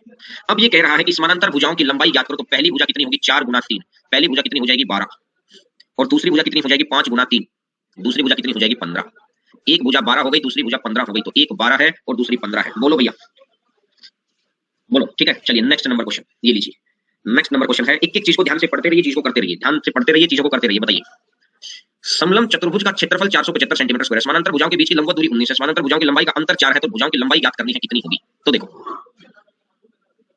ये हो गया है समलंब चतुर्भुज। अगर समलंब चतुर्भुज है ये और ये ए है, ये बी है, तो half of sum of a parallel side, half of sum of a parallel side into perpendicular distance, perpendicular distance कितना है 19 is equal to 475, equal to 475, तो मैंने देखा 19 दूनी 38, बचेगा कितना 9, 19 पंजा 95, तो यहां से मुझे पता चल गया कि a plus B is equal to हो जाएगा 50, a प्लस बी अगर 50 के बराबर है, a प्लस बी अगर 50 के बराबर है। अब इसने बोला इनकी लंबाई का अंतर कितना है 4 है, लंबाई का अंतर 4 है, एक तो बच्चा क्या करेगा, एक बच्चा गलती क्या करेगा, गलती तो क्या है लेकिन ये ना इस स्टैंडर्ड पे आके गलती है, वो a माइनस बी लिखेगा 4, अब इसको सोल्व करेगा, अब इसको सोल्व करेगा, b से b कट गया, 2a इक्वल टू 54 आ गया, और a इक्वल टू 27 आ गया, और a अगर 27 आ गया तो b इक्वल टू 23 आ गया। एक बच्चा ऐसे सोचेगा, लेकिन पूरे के पूरे परसेंटेज के अंदर हम लोग ऐसे सोचते हैं, देखिए कैसे आपको कैसे सोचना है, आपको कैसे सोचना है, देखिएगा a प्लस बी 50 है, अंतर मेरा 4 है, अलग अलग लंबाई निकालनी है, जब भी जोड़ दे रखा होगा तो आप क्या करेंगे, डिफरेंस को साइड कर दो, डिफरेंस साइड कर दिया 4, अगर डिफरेंस साइड कर दिया तो ये हो जाएगा 46, 46 को ब्रेक कर दो, 46 को ब्रेक कर दिया तो ये भी 23 और ये भी 23, और 23 ये तो बराबर होगा ना, क्योंकि जो भी अंतर था वो तो ये अंतर तो मैंने साइड कर दिया। अब जो भी बच गया तो एक जगह तो आ गया है 23 और एक जगह आ गया है 23 4, एक जगह आ गया है 23 4 27, तो आंसर आ जाएगा 23 और 27, आंसर आ जाएगा 23 और 27। बोलो भाई, बोलो, अगर बात क्लियर है तो। बड़ी अच्छी सी बात है, बहुत छोटी सी बात है, डायरेक्टली आप बिना लिखे, क्योंकि देखिए वहां आपका होगा ऑनलाइन एग्जाम, और ऑनलाइन एग्जाम के अंदर जितना दिमाग चला सकते हैं ना उतना चलाओ भाई। ऑफलाइन में जब आप पेन लेके बैठे रहते थे ना फिर तो पेन भी चलता रहता, दिमाग भी चलता रहता। यहाँ पेन लेके नहीं बैठे हैं दोस्त, यहाँ पेन लेके बैठे हैं, उसके बाद आपको दोबारा माउस पकड़ना पड़ता है। अगर इन केस आपने माउस पकड़ रखा है वहां पर और आपने तुरंत आंसर निकाल दिया कि 50 में से 4 तो 46, 23 23 तो 23 4 27, चलो जी एक बार इकट्ठा कर दिया तो आप सीधा माउस से आंसर निकाल गए, मतलब आपका दिमाग से यूज हुआ है। तो इसीलिए आपको इस तरह का क्वेश्चन में बहुत सारे रेशियो प्रोपोर्शन अभी हमने नहीं किया है, रेशियो जब करेंगे तब देखना खूब इस तरह की चीजों की इतनी प्रैक्टिस हो जाएगी बहुत ज्यादा। चलो नेक्स्ट नंबर क्वेश्चन पर आते हैं। समलंब चतुर्भुज की भुजाओं की लंबाई दे रखी है 10 सेंटीमीटर और 20 सेंटीमीटर, अन्य दो भुजाओं में प्रत्येक की लंबाई दे रखी है 13 सेंटीमीटर। इसका क्षेत्रफल तथा विकर्णों की लंबाई ज्ञात करनी है। देखो ये बहुत इंपॉर्टेंट लाइन है। अन्य दोनों भुजाओं में प्रत्येक की लंबाई 13 सेंटीमीटर है। अन्य दोनों भुजाओं में प्रत्येक की लंबाई 13 सेंटीमीटर, बहुत जरूरी चीज है। एक ये है, एक ये हो गया, ये हो गया, ठीक है। अगर ये दोनों साइड बराबर हो जाए, अगर ये दोनों साइड बराबर हो जाए तो इस बात का ध्यान रखिए कैसे क्वेश्चन करना है आपको। ये 10 है तो ये 20 है, तो आपने क्या किया, इसको एक परपेंडिकुलर डिस्टेंस बना लिया, ये वाला आपने किया परपेंडिकुलर डिस्टेंस ये वाला। अगर ये 10 है तो ये भी 10 है, अगर ये 10 है तो ये भी 10 है, यहां तक तो कोई समस्या है ही नहीं, 10 है तो ये 10 है। अब अगर ये दोनों साइड बराबर है, मैंने आपको ये क्या बना लिया, रेक्टेंगल, आयत, स्ट्रेट लाइन 90 डिग्री डाल दिया। तो जो ये बनाना, ये इधर वाला नीला और ये जो नीला पोर्शन है ना, ये दोनों बराबर होंगे। बिल्कुल सचिन को याद आ गया है, आइसोस्केलेस ट्रेपेजियम हो गया। जब दोनों भुजाएं बराबर हो जाए साइड वाली तो सेम एक ही पैटर्न से सारे क्वेश्चन हो जाएंगे। इसमें बड़े से बड़ा मेंस का आया हुआ क्वेश्चन भी मैं भी करूंगा। तो क्या करना है आपको, जब भी ये दोनों साइड बराबर दे रखी हो तो सीधी सी बात आपको करना है, 10 के सामने तो 10 ले लेना। इस 10 के सामने 10 ले लिया। अब जो ये आया, अब जो ये आया इसको कैसे करना है, इसको आपने यहां तक तो ठीक है। अब जो ये आया है इसको आपने ये करना है, बराबर भागों में तोड़ दो। बराबर भागों में तोड़ दिया तो ये भी 5 हो गया और ये भी 5 हो गया, तभी तो टोटल 20 बनेगा भाई। बराबर भागों में तोड़ दिया, ये भी 5 हो गया, ये भी 5 हो गया, ठीक है। ये 13 है, ये भी 13 है, ये 13 है, 13 ये 13 ये 5 है, तो इसका मतलब ये कितना बन जाएगा, ये 13 ये 5 तो मतलब ये कितना बन जाएगा, ये 13 ये 5 तो मतलब ये बन जाएगा 12। बोलो भैया, ये 12 बन गया, 13 5 तो ये 12 बन गया। और अगर ये 12 बन गया तो अब इसका क्षेत्रफल, सबसे पहले इसका निकालता हूं मैं area, half of sum of parallel side 10 20 total कितना 30, half of sum of parallel side into perpendicular distance कितना है 12, 2 से कट जाएगा 6 और 30 गुना 6 टोटल कितना हो जाएगा 180, 30 गुना 6 टोटल कितना हो जाएगा 180। पहला तो आ गया आंसर। अब दूसरा इसका डायगोनल, दूसरा इसका विकर्ण। देखो डायगोनल कैसे निकालेंगे मैं ये भी बता देता हूं। मैं ऐसा करता हूं, यहां से लेकर ये डायगोनल बना लेता हूं, डॉटेड वाला, ये डॉटेड वाला यहां से लेके ये मैं डायगोनल बना लेता हूं यहां तक, यहां तक मैंने डायगोनल बना लिया। अगर यहां तक मैंने डायगोनल बना लिया तो मैंने देखा ये 12 है, ये 15 है, ये डायगोनल है, तो डायगोनल का स्क्वायर इज इक्वल टू, ये 90 डिग्री है तो ये परपेंडिकुलर 12 का स्क्वायर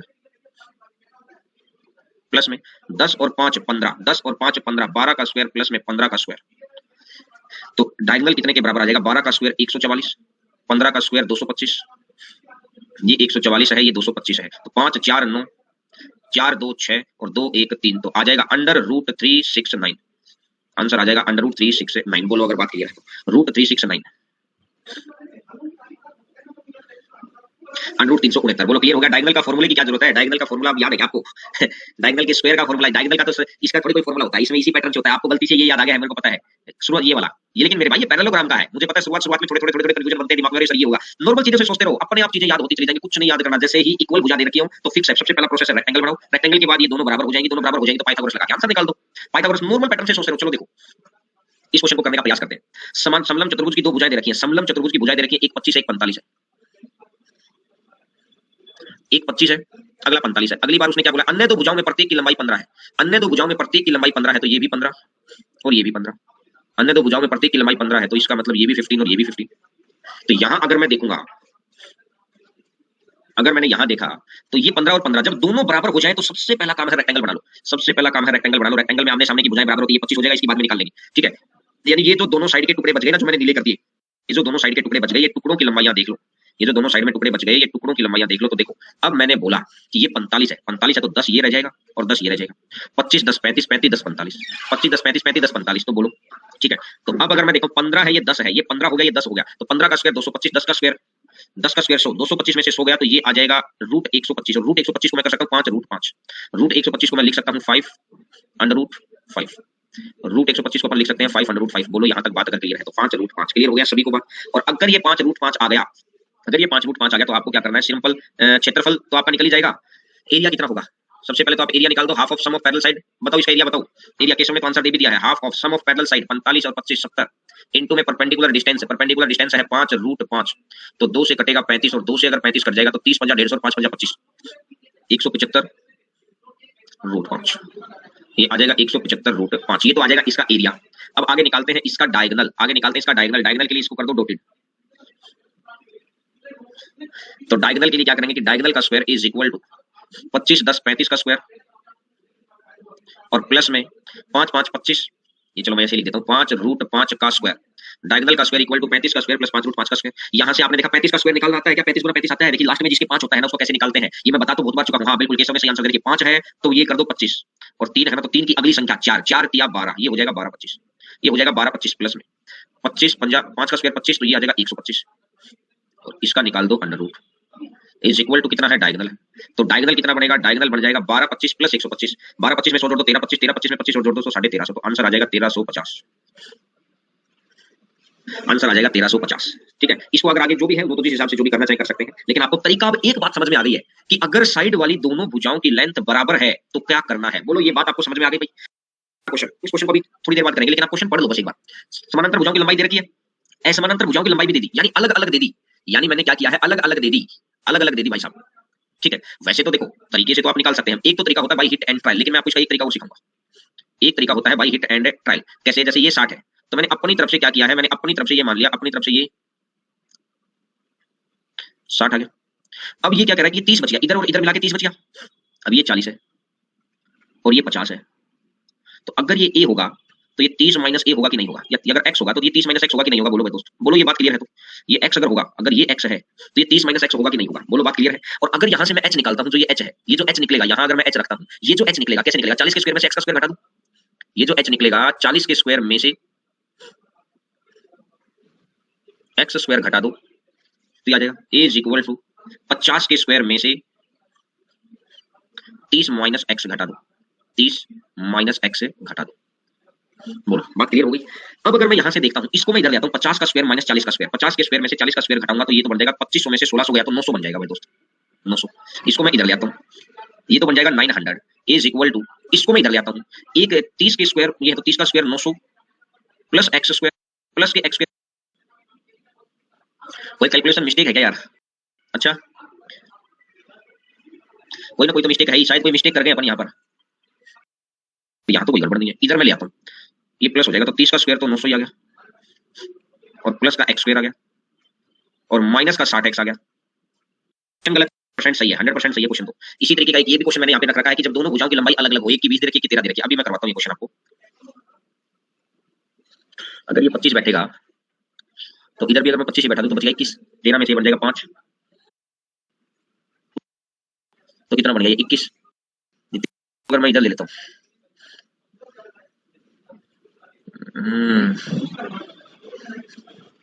एक मिनट रुकिएगा, यहीं पे चेक करते हैं कि जब भी कोई क्वेश्चन भी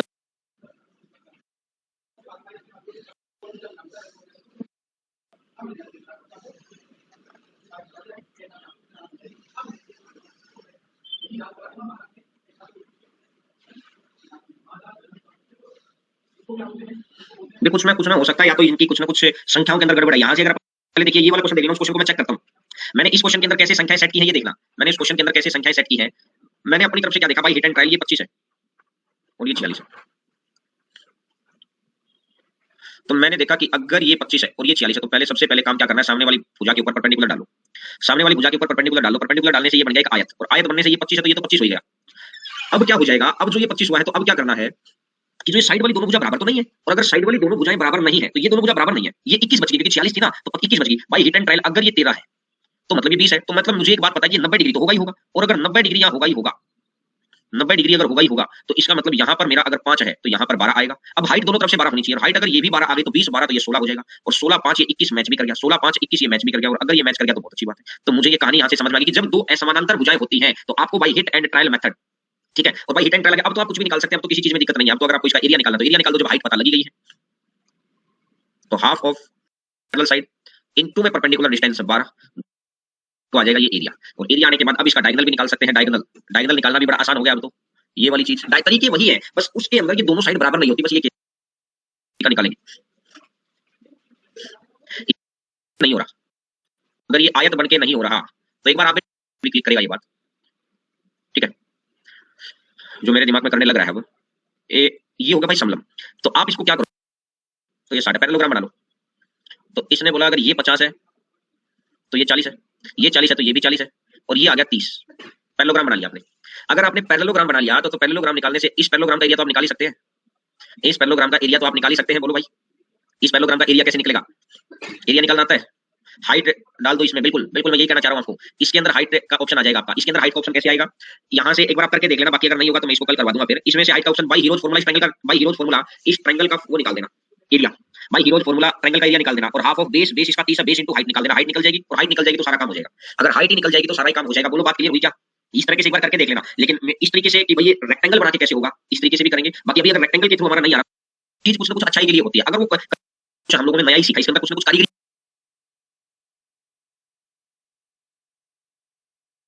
क्वाड्रिलेटरल करेंगे। बाकी कल इसके ऊपर दोनों तीनों तरीके से अप्लाई करके देखेंगे, चलिएगा। ये क्वेश्चन मेंस का आया हुआ क्वेश्चन है, ये क्वेश्चन मेंस का आया हुआ क्वेश्चन है, ये क्वेश्चन मेंस का आया हुआ क्वेश्चन है। देखो देखिए, समलंब चतुर्भुज का क्षेत्रफल 176 है, असमानांतर भुजाओं की लंबाई बराबर है। भाई बहुत बड़ी बात दे रखी है, हमारे लिए हेल्पफुल दे रखी है कि जो असमान भुजाएं हैं उनकी लंबाइयां बराबर हैं, जो असमान भुजाएं हैं उनकी लंबाइयां बराबर हैं। ठीक है, यहां तक।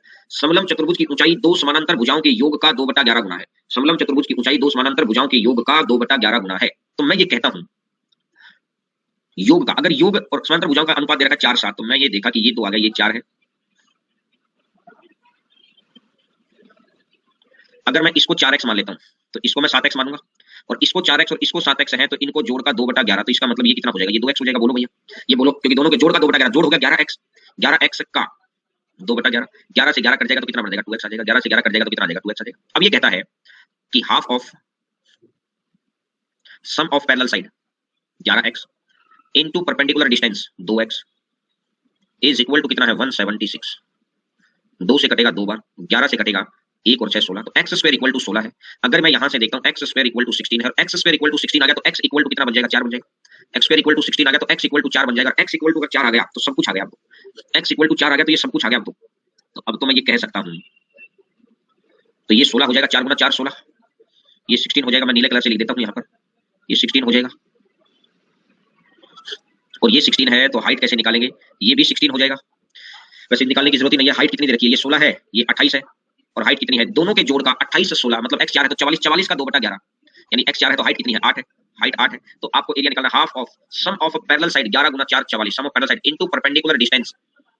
अच्छा विकर्ण बताना है ना, विकर्ण बताना है। तो देखो ये अगर 8 आ गया, और आपको पता है कि यहां से अगर मैं देखूंगा तो ये 16 आ गया। अगर ये 16 है, ये 16 है, तो ये 22 था, 22 में ये भी 6 था और ये भी 6 था, 22 में दोनों 6 6 थे, और 22 में अगर दोनों 6 6 थे तो मतलब ये हो गया कि ये, मतलब ये हो गया ये लीजिए। ठीक है, तो मुझे ये कहानी समझ में आ गई कि ये जो हाइट भी पता है, ये डायगोनल मुझे निकालना है, तो डायगोनल इज इक्वल टू 16 6 22 का स्क्वायर,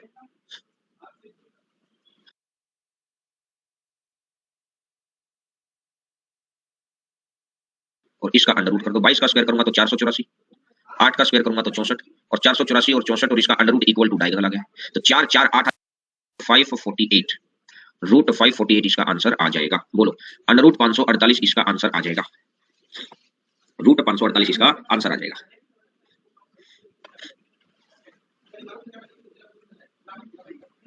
बोलो, बात क्लियर हुई क्या? हाँ ना का जवाब तो दिया करो, तभी तो अपन आगे बढ़े। चलता है और आपके दिमाग में चलता है उसका वो, अगर आपसी कम्युनिकेशन रहेगा। चलिए नेक्स्ट, ध्यान से। इसने बोला कि एबीसीडी एक समलंब चतुर्भुज है।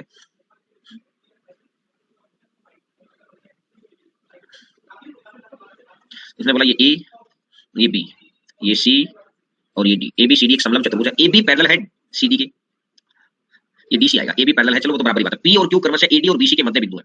अगर पी और क्यू, एडी और बीसी के मध्य बिंदु है, ये पी है, ये क्यू है। ठीक है, पी क्यू की लंबाई आपको ज्ञात करनी है, क्या होगी, पी क्यू की लंबाई ज्ञात करनी है, क्या होगी, यदि ए बी 20 हो, अगर ए बी 20 हो और सी डी 30 हो। बोलो, ये बात थ्योरेटिकल पोर्शन में आपको बताई थी, अगर याद हो तो। बिल्कुल, जब दोनों के मिड पॉइंट को मिलाते हैं, जब दोनों के मिड पॉइंट को मिलाते हैं, निकालने के तरीके खूब है इसके।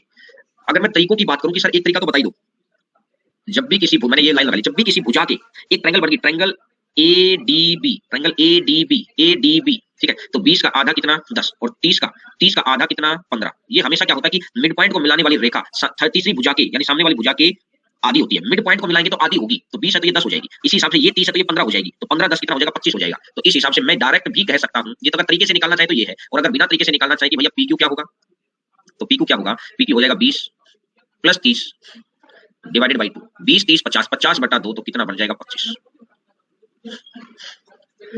50 बटा 2 टोटल कितना हो जाएगा 25। बोलो बात क्लियर है तो।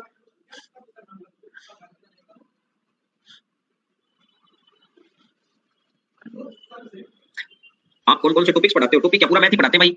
पूरा मैथ ही चलता है, सारे टॉपिक चलते हैं। बताओ इसका आंसर बताइए क्या होगा? तो समलंब चतुर्भुज का क्षेत्रफल दे रखा है, तो half of sum of parallel side से पैरेलल साइड का जोड़ 2x और 3x, तो टोटल कितना हो जाएगा 5x। Sum of parallel side into perpendicular distance कितना हो जाएगा 5। Sum of parallel side into perpendicular distance equal to 275।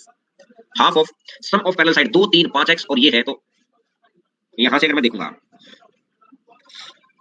तो क्या करना है, 5 से कटेगा 25, 25 से कटेगा एक बार, 25 एकम 25 और 25 एकम 25, तो x इक्वल टू आ गया है 22 और x इक्वल टू अगर 22 आ गया तो इसने बोला है कि सबसे छोटी भुजा, तो छोटी भुजा कितनी थी 2x थी, तो आंसर आ जाएगा 2 गुना 22 और आंसर आ जाएगा 2 गुना 22, तो टोटल कितना हो जाएगा 44 हो जाएगा दोस्तों। बोलो बात क्लियर हो गई? चलिए नेक्स्ट नंबर क्वेश्चन। ये 16 ये 17 है, ये 16 है, अगर ये 8 है तो मैं ये कह सकता हूं कि इसको भी आप एक बार 8 मान लो और इसको भी 8 मान लो, क्योंकि ये 90 डिग्री हो गया, लंबवत है, लंबवत लंबवत मतलब 90 डिग्री में बनेगा, 90 डिग्री बनेगा तो ऑब्वियस सी बात है ये क्या बनेगा 90 डिग्री बनेगा। 17 8 क्योंकि ये ट्रिपलेट बनेगा, टोटल 16 है, तो 17 8 है, 17 8 तो ये कितना हो जाएगा, ये 15 हो जाएगा, 17 8 कितना हो जाएगा 15 हो जाएगा। तो समलंब चतुर्भुज का क्षेत्रफल, समलंब चतुर्भुज का क्षेत्रफल कितना हो जाएगा, ट्रायंगल एडीई का क्षेत्रफल, ट्रायंगल एडीई का क्षेत्रफल प्लस ट्रायंगल डीसीबीई, ट्रायंगल डीसीबीई का क्षेत्रफल, डीसीबीई का और ट्रायंगल एडीई का ये बताना है। तो आपको पता है कि हाफ ऑफ बेस, इस ट्रायंगल का बेस है 8 और गुना 15 प्लस में 15 गुना 8 और 2 से कटेगा 4 और 15 चौका 60 प्लस 15 अट्ठा 120 और 60 और 120 टोटल कितना हो जाएगा 180। तो अरे ये कितना, ये कैसे आ गया? हाँ सही तो आया है। आपका कैसे आ गया अलग अलग, या पिछले क्वेश्चन का आंसर दिया है आप लोगों ने? पिछले का आंसर दिया गया 44, हाँ पिछले का दिया है। 124 थोड़ी आएगा कैसे हो? पहले तो इस ट्रायंगल का एरिया निकाल दो। इस ट्रायंगल का एरिया कितना है, half of base into height, base कितना है, इस ट्रायंगल का बेस तो 8 ही बनाना भाई, 8 तो यहां से लेकर यहां तक है, तो इसका मतलब यहां से लेकर यहां तक कितना बन जाएगा 8 हो जाएगा, ये 8 है और ये 8 और ये हाइट और फिर ये रेक्टेंगल बन जाएगा, रेक्टेंगल कितना हो जाएगा 15 गुना 8 करके रेक्टेंगल हो जाएगा। बोलो बात क्लियर है? तो बोलो बस दोस्त, ठीक है चलिए नेक्स्ट नंबर। अब आ गया है नेक्स्ट फिगर, ये था भाई समलंब चतुर्भुज के ऊपर पूछे गए सारे क्वेश्चंस, समलंब चतुर्भुज के ऊपर पूछे गए सारे क्वेश्चंस आपको मैंने करवा दिए, ठीक है।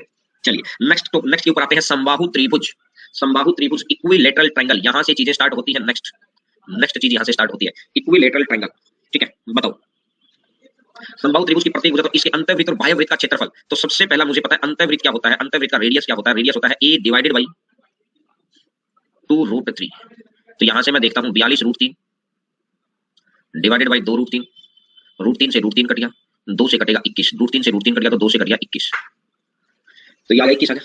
अगर ये 21 है तो आपको सर्कल की एक चीज मैंने ये सिखाई थी क्या, बताना। अगर ये 7 होता है इसका रेडियस, तो एरिया होता है इसका 154 और पेरीमीटर होता है इसका 44 सर्कमफरेंस। अगर ये 7 है तो ये 154 हो रही है, लेकिन इसने बोला कि ये 7 ना होकर ये तो 21 है, कितने गुना पर बैठा है 3 गुना पर, तो एरिया तो 2 डायमेंशन है, तो 3 का स्क्वायर कितना हो जाएगा 9 गुना निकाल दो, 9 चौका 36 बचेगा, 9 चौका 36 बचेगा, 3 बचे 45, 3 48 और 9 4 13 1386 हो गया 1386। ये चीज आपको बताई थी क्या भाई? मैं आपसे पूछ रहा हूं कि रेडियस 7 है तो एरिया 154, याद करो बड़ा काम आएगी ये चीज। यस सर बताई थी, ठीक है। रेडियस 7 है तो एरिया 154 होना चाहिए, ये 7 का 21 3 गुना 154 का 9 गुना 1386 हो गया। और अब अगर ये 1386 हो गया तो आपको पता है कि अंतःवृत्त इन रेडियस और इन सर्कल और सर्कम सर्कल, इन सर्कल का एरिया और सर्कम सर्कल का एरिया, इन सर्कल का एरिया और सर्कम सर्कल का एरिया का रेशियो कितना होता है 1:4। इन सर्कल का एरिया और सर्कम सर्कल का एरिया का रेशियो कितना है 1:4, लेकिन ये एक का मान कितना है 1386, एक का मान है 1386, तो 4 का मान कितना हो जाएगा, 4 6 24 बचेगा 2 4 32 और 2 34, 4 12 3 15, 4 1 4 और 1 5, तो ये आ जाएगा 55 44, ये आ जाएगा 55 44, ठीक है बिल्कुल। ये आप निकाल सकते हैं कि छोटी छोटी बातें आपके प्रैक्टिस से क्लियर होंगी यार, छोटी छोटी जो चीजें है ना आपकी प्रैक्टिस से अपने आप क्लियर होती चली जाएगी प्रैक्टिस से, ठीक है। चलिए नेक्स्ट नंबर क्वेश्चन पर आगे बढ़ते हैं। समबाहु त्रिभुज के अंतःवृत्त का क्षेत्रफल 36 पाई सेंटीमीटर है, अंतःवृत्त का क्षेत्रफल, अंतःवृत्त का रेडियस कितना होता है a/2√3। तो सबसे पहले मैं निकाल देता हूं, मेरे को दे रखा पाई r स्क्वायर, वृत्त का क्षेत्रफल है ना, ये तो वृत्त का क्षेत्रफल है। अगर वृत्त का क्षेत्रफल है तो pi r square is equal to कितना है 36 पाई है, पाई r स्क्वायर अगर 36 पाई तो पाई से पाई कट गया, r स्क्वायर इक्वल टू 36 और r स्क्वायर इक्वल टू 36 है तो r बराबर कितना है 6, r स्क्वायर इक्वल टू 36 है तो r बराबर 6 है, और r बराबर अगर 6 हो गया तो आपको पता है कि r इक्वल टू होता है a/2√3, a/2√3, तो r कितना है 6 है equal to a divided by 2√3 और 6 दूनी 12 और 6 दूनी 12 है तो a इक्वल टू कितना बन जाएगा 12√3, a इक्वल टू बन जाएगा 12√3, और a अगर 12√3 आ गया तो समबाहु त्रिभुज का क्षेत्रफल √3/4 a स्क्वायर, a स्क्वायर कितना होता है 12√3 इंटू में 12√3, 12√3 इंटू 12√3 तो 4 से कटेगा 3 बार भैया, 12 या 36 36 या 108, तो इस हिसाब से आंसर कितना बन जाएगा 108√3, इस हिसाब से हमारा आंसर कितना बन जाएगा 108√3। बोलो बात क्लियर है? तो बात तो सारी क्लियर है क्योंकि छोटी छोटी चीजें हैं और प्रैक्टिस करते रहेंगे तो अपने आप देखिएगा। आज के 2-3 महीने हम लोगों ने लगभग 3 या 4 महीने पहले मैंने अकेडमी शुरू किया था, उस वक्त इस टाइम के ऊपर पढ़ाना बिल्कुल भी अच्छा नहीं लगता था, जिसके ऊपर बड़ा अच्छा लगता है।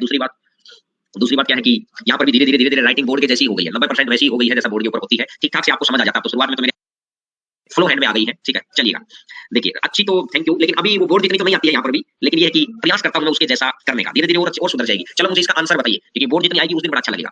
एक समबाहु त्रिभुज के बाह्य वृत्त का क्षेत्रफल, समबाहु त्रिभुज है, इसके बाहर वाला वृत्त है और बाहर वाले वृत्त का आपको एरिया निकालना है। बाहर वाला वृत्त, समबाहु त्रिभुज के बाह्य वृत्त, पाई ए बाई मतलब पाई आर स्क्वायर, क्योंकि वृत्त है ये, तो इज इक्वल टू 5 7 6 पाई, तो पाई से पाई कट गया तो आर बराबर कितना बन जाएगा 24, और आर अगर 24 आ गया तो आपको पता है कि आर इक्वल टू कितना होता है ए बाई रूट 3, आपको पता है ये होता है ए बाई रूट 3, तो यहां से मैंने देखा ए कितना बनेगा, आर की जगह अगर मैं 24 रख दूंगा तो ये बन जाएगा 24 रूट 3, और अगर ये 24 रूट 3 बन गया है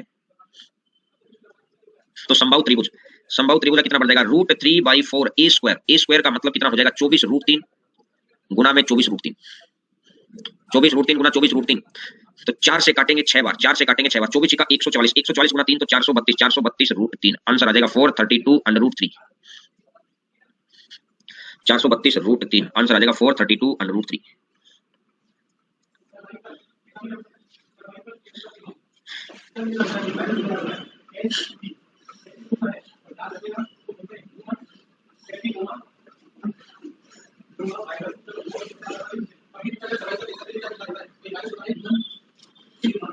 ठीक है, चलिए नेक्स्ट नंबर क्वेश्चन पर आगे बढ़ते हैं। समबाहु त्रिभुज के शीर्ष बिंदु से, त्रिभुज के शीर्ष बिंदु से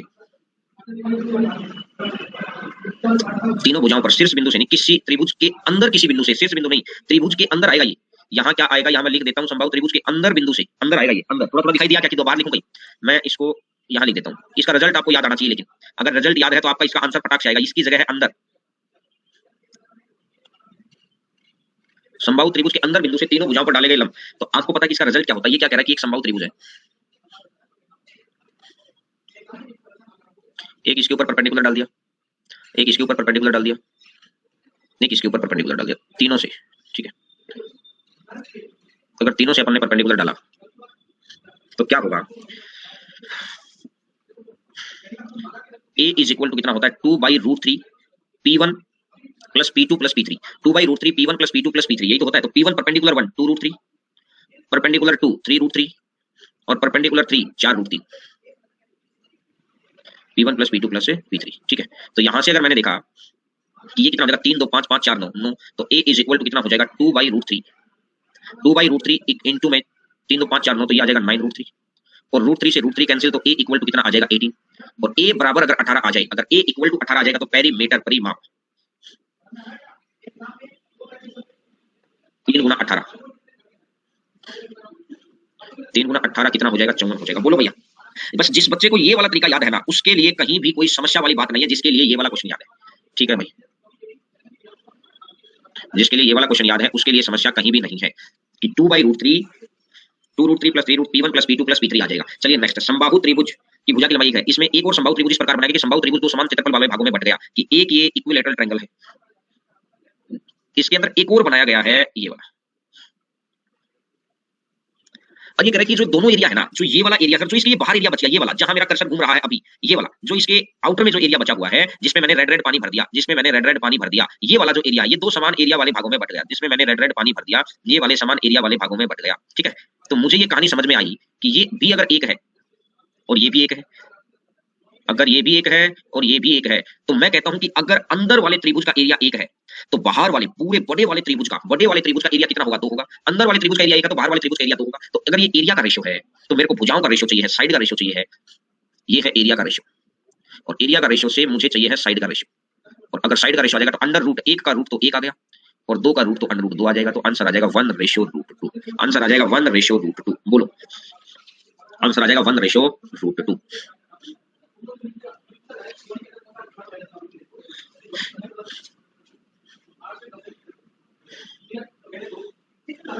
ठीक है, चलो बताओ, बताइए मुझे आंसर बताइए, आंसर बताएंगे इसका। 3 चीज पूछिए, जो वो पूछ सकता है ना, तीनों भागों में क्वेश्चन तोड़ दिया मैंने। इंग्लिश का क्वेश्चन है, हिंदी का क्वेश्चन आराम से पढ़ो, इंग्लिश का क्वेश्चन है, हिंदी का क्वेश्चन आराम से पढ़िए। समबाहु त्रिभुज की प्रत्येक भुजा 10 रूट 3 सेंटीमीटर है, दो और समबाहु त्रिभुज इस समबाहु त्रिभुज के अंदर इस प्रकार बनाए गए हैं जिसे दिया गया समबाहु त्रिभुज 3 बराबर भागों में बढ़ जाता है, तो क्षेत्रफल का बढ़ता हुआ क्रम ज्ञात करना है। देखिए इसका ये कहना है कि एक समबाहु त्रिभुज है, अब ये दूसरा समबाहु त्रिभुज है,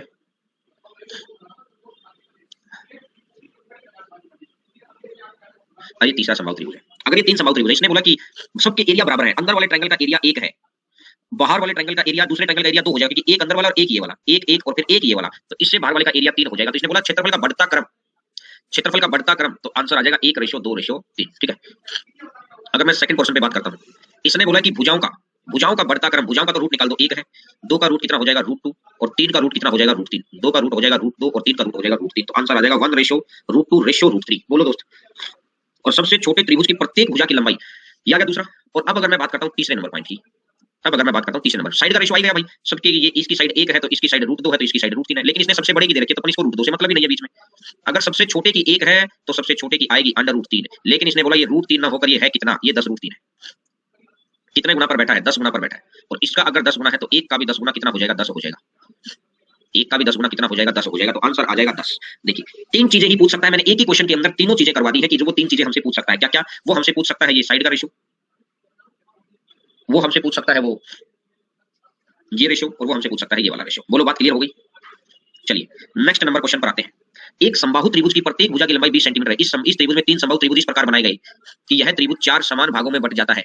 तो सबसे छोटे त्रिभुज की प्रत्येक भुजा की लंबाई याद करनी है। ये 1 है, ये 2 है, ये 3 है, ये 4। 1 2 3 और 4, 4 फिगर आ गए, 1 2 3 और 4, 4 फिगर आ गए। तो सबसे है कि प्रत्येक भुजा की लंबाई, तो पहले का मतलब पहले का एरिया 1 है, दूसरे की भुजा कितनी आएगी, 2 का रूट निकाल दो, तीसरे की भुजा कितनी आएगी, 3 का रूट निकाल दो, और चौथे की भुजा कितनी आएगी, 4 का रूट निकाल दो, 4 का रूट निकाल दो। अब इसने बोला कि 2 का मान मेरे को दे रखा है, 2 का मान मुझे दे रखा है 20 है, कितने गुना पर बैठा है, 10 गुना पर बैठा है, तो ऑब्वियस सी बात है इसका भी 10 गुना, इस एक का भी 10 गुना कितना बन जाएगा, 10 आ जाएगा। बोलो दोस्त क्लियर है क्या बात, बात क्लियर है।